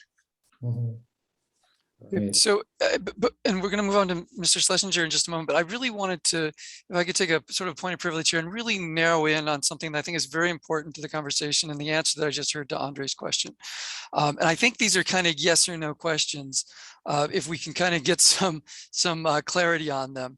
What I heard you say is that the alignments that are going to be reviewed in the EIR aren't necessarily the ones that we've already seen out there, the 5 that were on the blog that's associated with Metro in the announcements and whatnot. You're saying that the alignments, the actual alignments, aren't necessarily going to be the 405, Van Nuys, Sepulveda, and then under Bel Air, et cetera, but rather those are still in flux as well. And the EIR may in fact evaluate some other alignments than the ones that we're already familiar with from the maps that have come from Metro. Is that correct?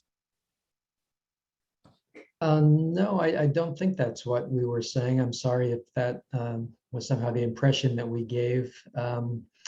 I think that there is some continuity between the early planning work we're doing and the environmental phase that we'll be entering. I think one way of thinking about that is the multi-year feasibility study that was conducted ended by suggesting that there were a handful of concepts that we thought were a good idea to move forward. And as we provide that information to our private sector community and solicited proposals, we found that what the private sector came back with was similar to what we had done in the feasibility study. So I think the alternatives that we're looking at are a pretty good summation of the known universe for the best ways to deliver the project. But you know, as we've said before, it's important to hear from the public. It's okay. So, but I just heard you say just 5 minutes ago that you were working on these routes in response to Andre's question. And so you could have said flat out, there is no consideration of a tunnel under the Sepulveda Pass, because if we're going forward with the 5 concepts that you've announced so far, there's no tunnel under the Sepulveda Pass. So the answer to that is no, we're not considering a tunnel under the Sepulveda Pass, right? That's, I think if the question was, are we considering a tunnel that follows the 405, that's accurate. That's currently not one of the alternatives under consideration. That's right.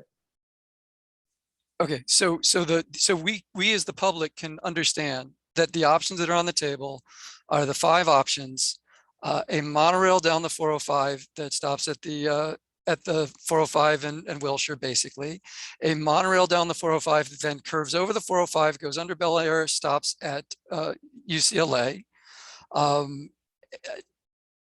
Then 3 other heavy rail options that all involve going down either Van Nuys Boulevard, Sepulveda Boulevard, either above ground in one instance and then going below ground right by Valley Vista and tunneling under Bel Air, or below ground under Van Nuys Boulevard and under the mountains coming up at UCLA, or not coming up, but having a station at UCLA and going on.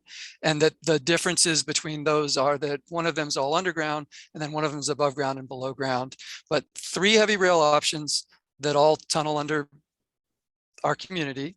1 monorail that goes down the 405 and doesn't go to UCLA, but stops at Wilshire, and 1 monorail that goes mostly down the 405 and then tunnels under Bel Air and goes to UCLA. Those are the options. Those are the only options on the table right now in terms of routes. Is that correct, or am I wrong? Yeah, and I think one of the things that's frustrating again is the lack of detail, right? So we don't have maps for you. We don't have detailed descriptions, and I would love to have those for you tonight. I would love to be able to show you pictures and to talk through all of these details with you. And it's one of the reasons why we're looking forward to scoping, is we'll have the opportunity to share those details with you at that time.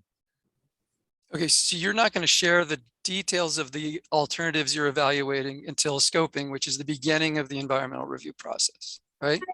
That's right. Okay, but they will generally follow, if I've understood what you just said 2 minutes ago, they will generally follow the 5 options that I just described. Yeah, that's right. That's exactly right. Great.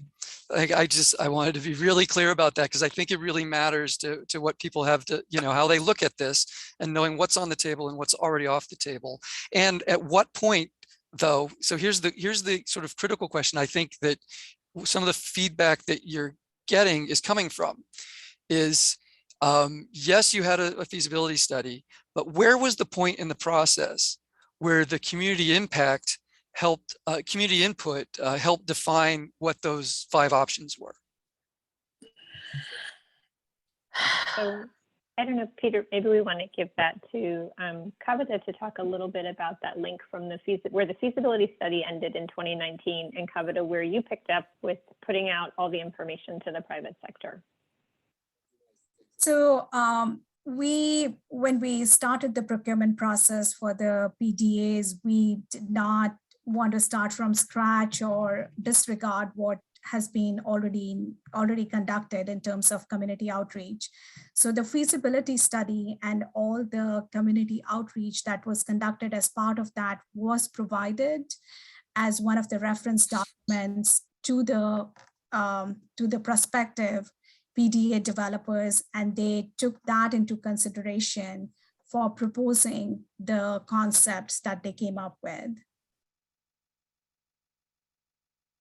And I'll just add to this that everywhere I go, from the valley to the west side and everywhere in between, I hear really strong feelings and I hear really strong concerns. And I say all the time, as we go forward for this process, as we share more information and we see and hear the frustration that, again, Peter doesn't have those maps tonight in our presentation. So bear with us. November 30th will be here before we know it, and you'll have much to be thankful for, right?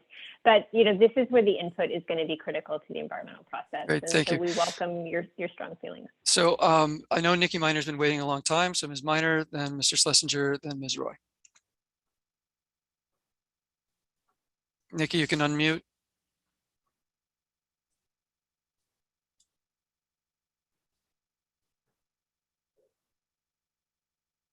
Okay. Mr. Schlesinger, do you want to? She's Okay. unmuted. Nikki? Yeah. Has any thought been given to running this trail, this route from the way out in the valley along the 101 and under Cahuenga to meet up with the other metros that go downtown and that will eventually go to Century City, Westwood, and hopefully UCLA? I mean, why is all this talk always about the 405 and under Bel Air and all that, when it makes more sense to me anyway for it to go down the 101 to a more of a central point where people can go either east or west, instead of all this happening way on the west side. And then if people want to go downtown from there, then it's another story. I mean, it just seems to me that somewhere in Hollywood, where the 101 goes, would be the way to do this whole thing. So I don't know. And then the other thing I'm wondering is, with all this tunneling, it'll take another, they said it's a 30 years. Who knows what the technology will be in 30 years from now? I'm just think of where we were 30 years ago, and how the people's work habits might be, or anything else. I mean, maybe a whole different world, and we're still under there tunneling. And the workers that do this and the experts that have designed it and so on will have, need to be replaced by new people that work and do it. And this is such a huge, sensitive kind of a project. It just seems to me that there can be all kinds of problems along the way that nobody anticipates, in addition to the ones that have been anticipated. So this doesn't sound like a question, it sounds like a speech, but anyway. Thank you for the speech. Yes. So I would just like to really hear about some of these thoughts that have just gone through my mind, especially the one of why doesn't it go down the 101 into Hollywood, and people can transfer to the western part of the city, or the eastern part of the city, or the further south part of the city, instead of all the way on the west. I can start with that, and maybe then my planning colleagues want to chime in. So we do have the Red Line subway that David talked about at the very beginning that opened about 20 years ago in the San Fernando Valley. So there's stations at North Hollywood and Universal Studios, Studio City, and then it winds through the Cahuenga Pass and comes out at Hollywood and Highland and continues through Hollywood all the way to downtown Los Angeles. So we do already have that existing Red Line, and that connects to the Orange Line, which is now known as the G Line. And so at North Hollywood, we have bus rapid transit that runs in an old railroad right of way that David worked on a long time ago, and David and I worked on it again. And so that is a bus rapid transit project that then connects from North Hollywood across the San Fernando Valley all the way to Chatsworth. So we do already have that rapid transit network along the 101 corridor, so from Chatsworth to Canoga all the way across the valley, and then into North Hollywood, where you can transfer to the Red Line and get all the way through Hollywood and downtown. So those are the transit projects we already have. So Peter, I don't know if you want to talk a little bit about the north-south connectivity and why we're over here talking about this 405 corridor. And so why do we need the 405 corridor? Why do we need to, to start with a project that's going to take 30 years once it's started, and that has to keep changing personnel, and such a big project for that's taking so many years. And, when there's so much intricacies as far as education and knowledge and competence that's involved, to change personnel over the whole span of the project. And there's like so many trepidations about the various methods that you have that Travis mentioned, and really none of them sound great. I mean, maybe in another 10 years, another offer will come along. But meanwhile, I just don't understand why it has to be the way it's proposed without any further options. Maybe I can just mention a few things. I am certainly going to fall short of all of the items you mentioned, and so I'll just start by apologizing for that. But the Sepulveda Transit Corridor project is a key north-south link. You may recall from one of the initial slides in our presentation that this line would connect to a lot of lines. It'll connect to the Ventura County Metrolink line. It'll connect to the East San Fernando Valley line. It'll connect to the Orange line, the Purple line, the Expo line. It'll provide that missing link and provide that network effect for people to travel between these lines and between the valley and the west side. So that's the reason for considering this corridor, which, as we've mentioned a lot of throughout this presentation, throughout this meeting tonight. Nikki, let's move on here. Can I just say one more thing? This is a problem that this transit corridor right here is the one that is the biggest problem now in all of the city.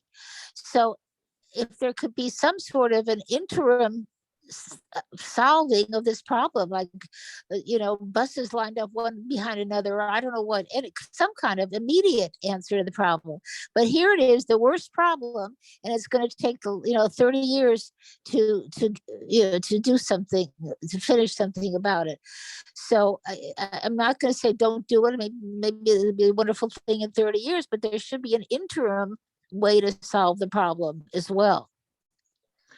Let me With metro just quickly buses take or an whatever. opportunity to put one piece of information out there that I don't think we've said tonight, which is the delivery date associated with the portion of the project we're currently considering. So this northern portion of the project from the valley to the west side currently has a delivery date in Measure M of 2033 to 2035.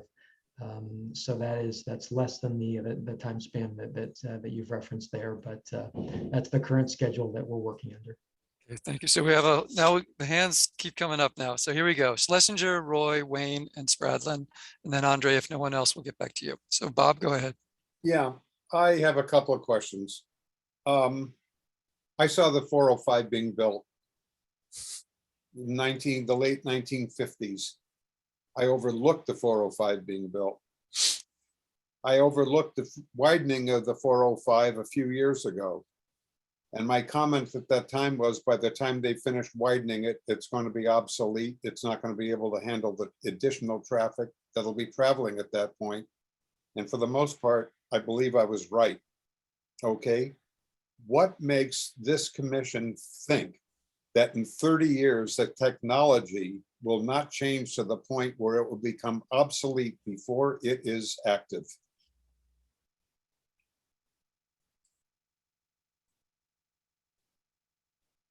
Karen, did we lose you? We lost your video. Sorry, here I am. So I guess I want to acknowledge your comments on the I-405. We recognize that a lot of folks have what we at Metro call construction fatigue. And so I know this is a corridor that has been through a lot. And again, if you're commuting in the Westwood area, we're going to put you through a little bit more on the Purple Line project that David talked about. And so recognize that that's something. But I guess in terms of talking about sort of the future, I mean, I think that's what we've done, Kavita, to cast this wide net to the very best private sector minds out there. And if you want to talk just a little bit about the technology that they came back with. So when we I'm sorry, was one of your people speaking? Karen, go ahead. Yeah, when we issued the RFP for the PDAs, we provided the feasibility. And maybe Kavita, just what is an RFP, and again, what is a PDA? So Okay, just to kind of break it down a little bit more. Thank you. Sorry about that. When we issued the request for proposals for the pre-development agreements, the private sector partners for the PDAs, we provided the feasibility study as a reference document. And we made it very clear that you are not bound by the alternatives which have been studied in the feasibility study. We did not bind them for the technologies too. So the private sector was at the liberty of offering or proposing a new technology, absolutely new alternatives. So it was, we defined the project parameters, but it was very, we gave them full freedom to propose the best possible solution for the corridor. And what we got in response to the request for proposal is proven technologies. So what it tells us that, the private sector thought that what we have done in the feasibility study, it kind of validated the technologies that were studied in the feasibility study. So we got proposals for monorail alternatives and we got proposal for heavy rail. We did not get any other technology. So we just wanted to clarify that Metro did not restrict innovation in terms of other technologies, other solutions, or other alternatives. And we allowed that to happen. And what we got is, you've seen the proposals that we got. Thank you, Karen. with just the last question, and it's just a statement. I find it impossible to believe that no one here can perceive what kind of transportation we're going to be doing in 30 years. I don't think there's anybody here in this committee or on the board, or maybe in the city of Los Angeles, who can predict what the mode of transportation is going to be in 30 years. I'm not saying that it shouldn't be done. All right, what I'm saying is, I don't know if there may not be an easier or alternative way of doing it. All right, so they're talking about this thing being done. I think 2033 is in 12 years from now, right? Which is a shock to me. But your point's taken, Bob. Ms. Roy. Hi, thanks for being here, especially in the face of all our frustration. I want to pop back to outreach a little bit. So what kind of data do you guys have maybe from the Purple Line or other projects you've done of what all these things you've talked about, everything from next door to TV coverage relying on the media? Like what kinds of things do you have data that show it's effective as far as outreach, so that we know what to be pushing for, so that the biggest number of people know about this in a timely way? Because we have everything from people saying, we've been hearing the same questions that haven't been answered for 3 years to I've never heard about it. And that's a really big swing.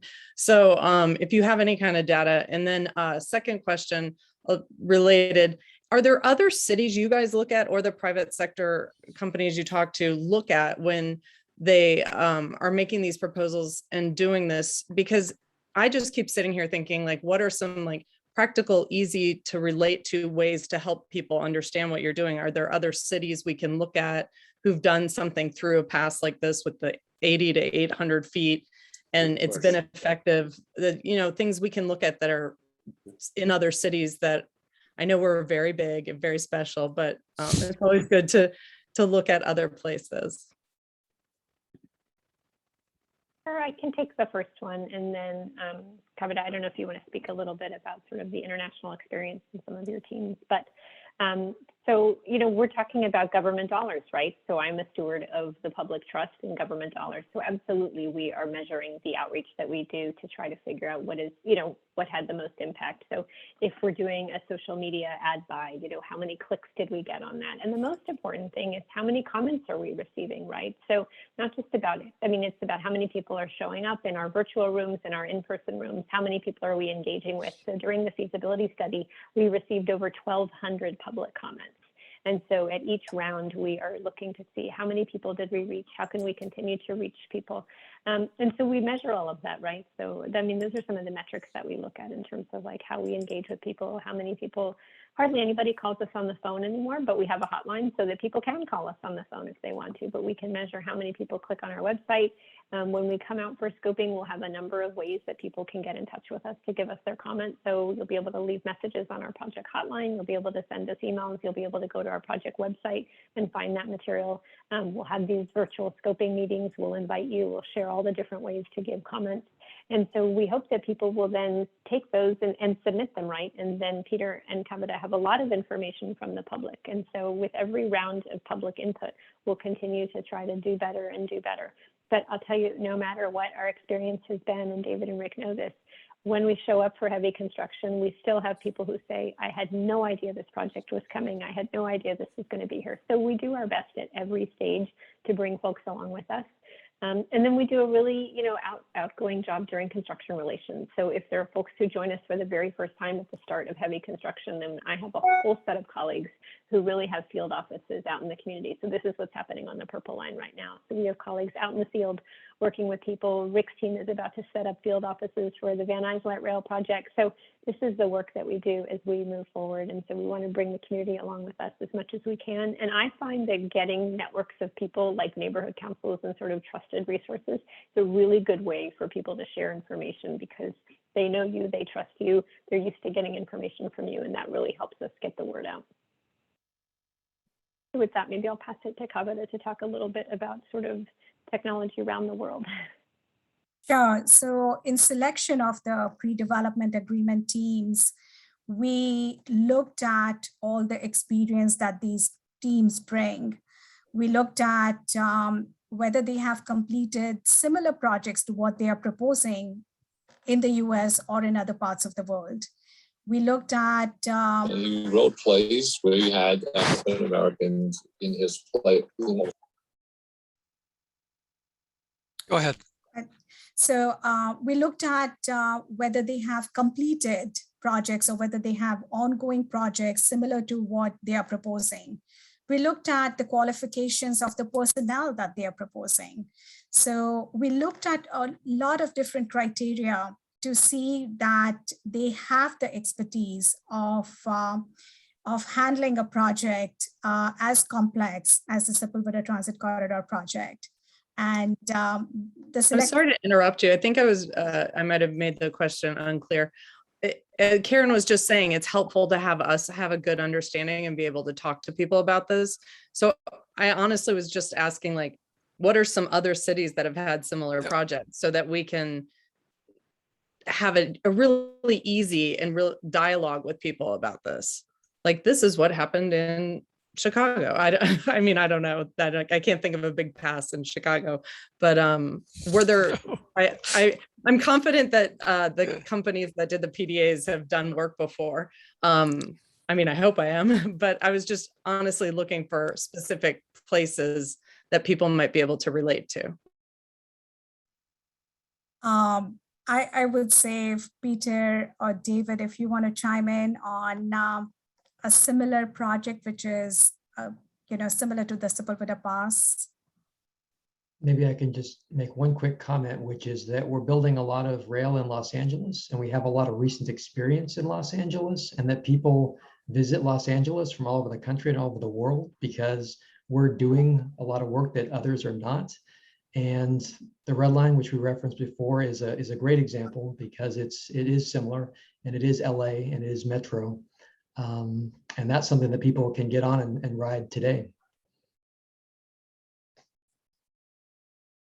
And I would just add that we just got the PDA teams, pre-development agreement team started in August. And that is, the question that you're asking is going to be an ongoing dialogue to also understand what are the expertise that they can bring from other projects and what project examples they can share. But we have to say that Sepulveda is unique. The amount of congestion and the complexities of the projects, it's quite unique. Thank you. So I'd written down a list of folks. Kathy Wayne, did you still want to ask a question? Sure, why not? Yes. Hi. Thanks so much for being here and for listening to our frustrations. I do have initial frustrations. I have attended a number of meetings over a number of years, and the exact same plans were there 3 years ago. So why over 3 years have we not advanced anywhere? And why do we think that we're going to get this completed by 33? And the problem exists now, and we can't wait. We cannot wait. So if we continue to stall and have things going on and have to wait for everything to happen, it is going to be extinct. I am going to be dead before this thing is done. And unfortunately, it's needed now. So something has to be done now. I don't know what it is, but we can't go into this long thing of trying. Okay, and plus a lot of people gave some comments, and none of the comments seem to have been utilized. So are you going to have all these hearings and meetings and dialogues, but is anything going to be used? Because if it's not, let's just get on with it. And why are we spending the time doing nothing for 3 years? It's been exhausting. And I'm sure that you are really, saying, okay, let's move on it. But it's the same companies that were there 3 years ago. And they're big companies. They're not from here. We don't have anybody here that is aware of the environmental scene here, and that's important to us. And the fact that the route over or under Sepulveda isn't being considered, which is an obvious pathway, is appalling, absolutely appalling. So that's my comment, and I hope that there is an answer to it. I don't think there is, because I am sympathetic to what you are able to say at the moment, because nothing has been decided. But how long are we going to be here with nothing being decided? Thank you. Good question, Kathy. A lot of feedback there. I think I'm going to follow Peter and say I'm going to apologize in advance because I may not get all of it, but I'm going to take a stab at most of it, and then my colleagues can chime in. So I don't want to pull up the slide again, but kind of recall the milestones that we shared earlier in the presentation. So we did a feasibility study from 2017 to 2019. So that was the work that Peter and planning led, and they looked at these different options.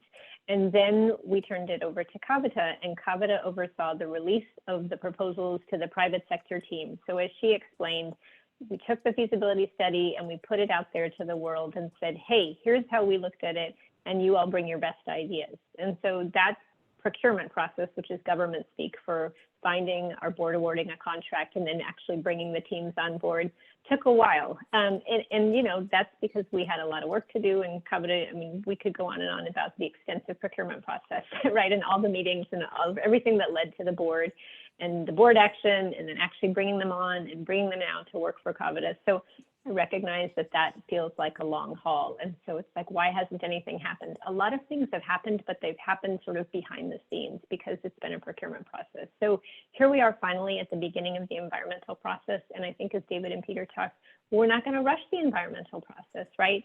CEQA, NEPA, these federal and state environmental quality acts require us to do a thorough process. And that does take time because we're just getting started. So we have to take your input and take that at scoping. And that is an opportunity where you can say, I want you to study over here. I hate that you're studying here. How did you forget about this? Look at this. There's all the kind of feedback that we want to hear from you at this stage so that we can move forward with the refinement that Kavita talked about and with the environmental process. So I think maybe I got 60% of it, but Peter, if you want to add anything or anybody else, defer to you. I do. We've given a lot of comment here tonight, and a lot of comment has been given before. I think drilling through the Santa Monica Mountains is absurd, totally absurd. People come to LA to see the beauty of it. If you destroy the beauty of it, they're not going to come. I'm just telling you, this is not going to be a good situation to have things drilling through the beauty of a beautiful pass, our mountains, our taking away the wildlife. That's what's up there. And if you destroy it, it's gone. You cannot replace it. So the fact that we have a road that goes directly over the pass and is not being utilized under that part or over that part, a monorail, whatever. I know that the valley is opposed to a monorail. So put it under the valley then, but go over the freeway, go under the valley. But I'm just, it isn't, okay. There are going to be so many people against drilling through the mountains that there are going to be lawsuits. That's going to stall it more. So if we can come up with something that is feasible, that is at least going to not take away the beauty of our environment, our wildlife, our trees, and facilitates the process, let's get on with it. Thank you. That's all I have to say. Thank you. Thank you. I had next on my list Jason Spradlin, but is Jason still online? Jason, if you are, let us know, raise your hand if you're in the attendees and not in the panelists. And then I had Irene Sandler. Irene, Yes, go ahead. we have not discussed what I think is the elephant in the room, and that's parking. We talk about stations, we're not exactly sure where they'll be, but this is still an issue of traffic. People drive to the station. Otherwise, they can't get to the stations. They can't walk from an interior spot to get to the stations. And once they get there, they have to leave their car there. So what are you doing to ensure that people have parking to utilize your stations? Peter, do you want to take that one to talk about how we'll study parking? Yeah, so we will be studying parking as part of the environmental review process. Maybe I'll start with a little bit of background though from the feasibility study and referencing a few other metro projects as well. So as part of the feasibility study using the travel demand forecasting model, we looked at mode of access. So how exactly is it that people would be getting to the Sepulveda Transit Corridor line? And what we found was that only about 4% of people wanted to use a car to do that. And only about half of that, only about 2% of folks were trying to park somewhere near the line in order to access the line. About 2% getting dropped off, and the rest were either walking or biking to get to the stations, or were transferring from another mode of transit. And that's consistent with what we see on our existing metro lines, which is that most people who are using the lines are transferring from either other buses or trains. And it's a helpful finding because it lets us know how this line is going to be used and how we want to think about planning for people to get to the line. Parking is something that we'll be thinking about. We don't have parking associated with lines like the Purple Line or the East San Fernando Valley line that will be included with the project, but LA County is a diverse area, and we realize that the valley is different and that it's not as dense as other parts of Los Angeles. And that's a reason why we want to be thinking about mode of access in different ways than we have in the past. But it's important to realize that people get to this line in a lot of different ways. Thank you. So we're back for seconds. Irene, did you have another question? I actually had a couple of questions. I just didn't want to take it away from somebody else. You mentioned that we have a lot of projects that are going on simultaneously. And you also said that the terminus was the 105 and the 101. Are you talking about the express lane at all and how your project would deal with it? Because our neighborhood council voted not to have an express lane. So we can't be, can we be an anomaly in the middle of all those express lanes and do our own thing or no? Maybe I'll take that one. So I also manage the community relations, as you may recall, Irene, for the I-405 Sepulveda Pass Express lanes. And hopefully that's somewhat comforting because you see my face over and over again. Or as I sometimes joke, you can just pick my bruised and battered body up when you all are done with me. But it is deliberate, right? So that I'm hearing the same things from you all at this meeting and then carrying that back. So again, that project very, very early, studying the addition of possible toll lanes, which was included in the Measure M that we've talked about all night, passed by the LA County voters by 71%. So looking at toll lanes from the US 101 interchange to the I-10. So just that smaller space, not looking all the way down to the 105 at this stage. So that's what we're studying for part of that. And so our charge is to coordinate with our colleagues. And so Peter is coordinating with that team and that team is coordinating with us. And so we're trying to make sure that as we're still in these very early stages where they don't have a lot of information, but they do have your feedback. And this one's just getting going and you're going to provide more feedback, I'm sure, that we're taking all that into account. And they'll have more details to share as they move forward. And again, try to find community consensus and continue to collect input on those efforts as well. Okay, thank you. So going back to top of the list here, Wendy Morris.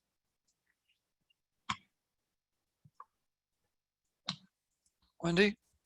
Thank you very much. I realize that we're sort of wrapping up the evening, and I wanted to take the opportunity to give some specific constructive ideas.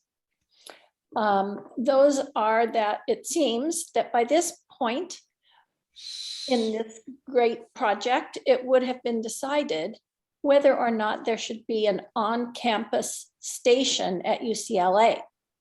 That would appear to inform highly the route taken of the general line and the cost of doing that route.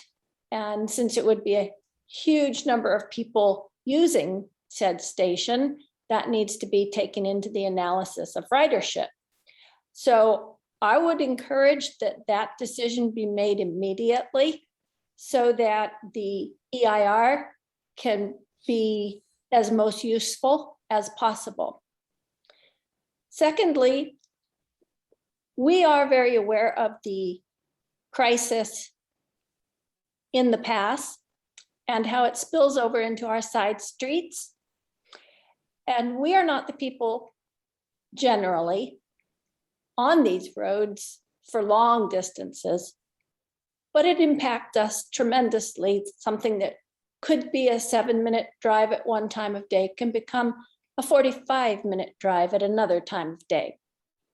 So I would encourage that an RFP be issued quickly for a public-private combination service using the freeways with buses in a different novel manner compared to anything currently offered to provide wider access and better usage of the freeway number of bodies per square inch traveled.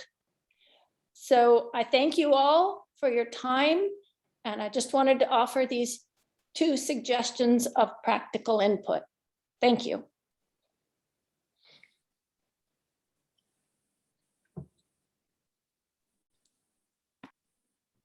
Okay. Andre Stoika. Yeah, I just wanted to build on Nikki Miner's comment about, the time is of the essence. The problem is now. Our streets are crowded now. The freeway is crowded now, and you're talking about the distant future completing this thing, and that's part of the problem. But is one of the considerations for determining whether you're going to go subway or monorail? Does time to completion factor into that? Because it seems to me we ought to, whatever the decision is, the fastest one ought to be the one that takes place. And if I were going to leave you with a comment tonight, that would be the one. So I guess I would say those are the kinds of comments that the public will need to give, right? So that's what's important to you, and other people will care about an on-campus UCLA station, and other people will want to see an alignment that's over here, away from my neighborhood, or over there, or up in the air, or down underground. And so that's where we need to get all your feedback so that we can continue to refine these ideas and try to get to a point of community consensus, or as I also say, for me to get less emails in all caps, so that we start to kind of get ourselves to a place where we start to identify some priorities that are important. But that's part of the screening, Peter, that you'll do as part of the environmental process. So maybe I'll let you chime in just a little bit on that. Let me just add one other thing to it. And that is, Kathy Wayne said that she felt it was appalling that we're not using the space underneath the freeway itself. And every time you guys refer to the freeway, you talk about it as a squiggly little path through the mountains. But you and I both know that if you're tunneling underneath it, you're not following the squiggly little path. You're making your own way, but you're using essentially the land that's also been acquired by the public. So it just seems really, I think the word appalling is appropriate when you consider you're not using land that you've already acquired. Build this thing fast and build it cheap.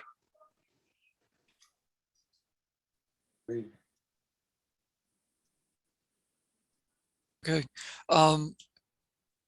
Nikki, quick comment. Yeah, I just, everything that Kathy said mirrors what I was thinking. What Andre just said mirrors what I was thinking. Irene, and the parking situation was another question that I had. And most of all, it just seems to me that Metro should elaborate on what Andre just said about following under the 405. I mean, that makes the most sense. Okay, What? thank you. And less expensive. Yeah, Mindy, Yes. quickly. Yeah, quickly. So I know that you talked about the process of scoping and the other process and so forth. Do you have kind of like a so-called drop dead date at which point you plan on making a final decision saying, okay, this is when we're going to make our decision and begin construction first of all? So do you have an actual date, or say a year from now, or this is when we're going to actually begin? And then secondly, who will actually make the decision? Is your committee, the people who are here tonight, are you the ones making the decision? Who else is involved in that actual final decision making process? Peter, do you want to take that one to talk a little bit about schedule, and then also our Metro Board of Directors? So we are not the decision makers, but I'll let Peter talk about that. Yeah, I think the good news is that this is a multi-year environmental process, and that we're at the very beginning of that process, and no decisions will be made before scoping has occurred, and that's a scope for the environmental document. And the environmental document needs to be released, and we need to have public feedback on that, and the board will hear that feedback, and all of that will occur, the analysis, the feedback, the information to the board, before any decision is made. And as that decision is being made, it will be a very transparent and public process, and that decision will be made by the Metro Board. So will Metro Board actually be present hearing all these comments? I mean, you're holding these hearings and you're hearing the comment. Who's going to be, how are they going to be hearing the feedback from the community? And will they actually take that into consideration in making their decision?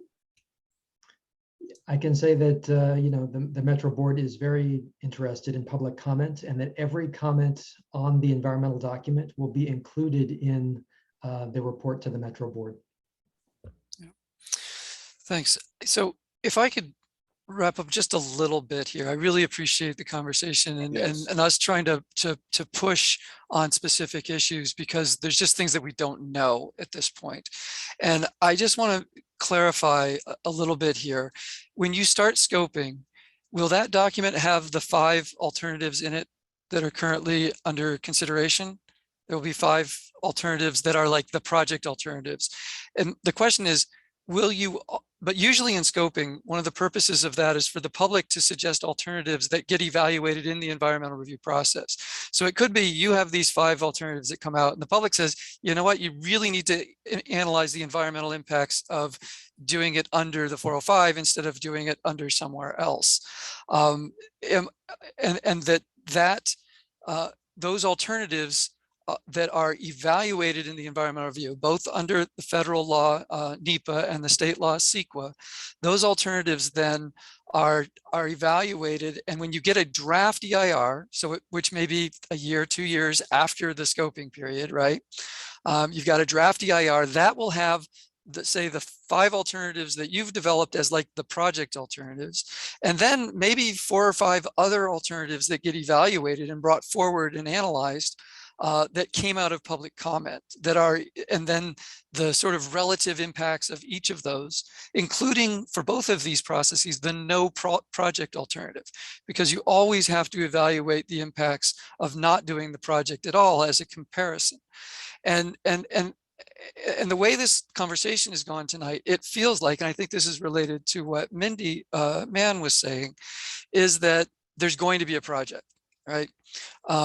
And the question is, is it possible that you could get through that process and then choose the no project alternative?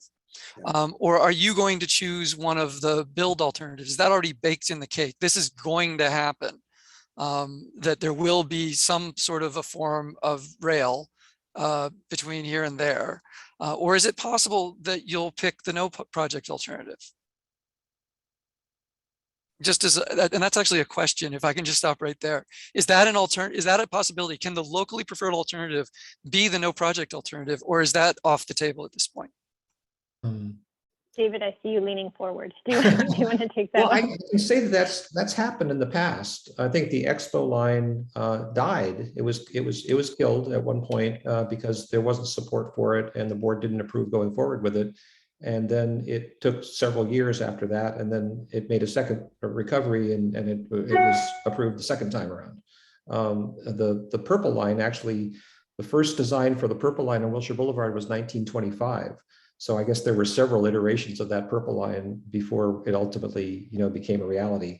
So I hear conflicting comments here today. Build it as quick as possible, and then do we have the right to not build it at all? So I think you've bracketed the range of possibilities. Yes. Well, and there's a reason that I'm asking this question, and that is that I want it to be clear for all of us where and how we can make meaningful input, whatever our input would want to be.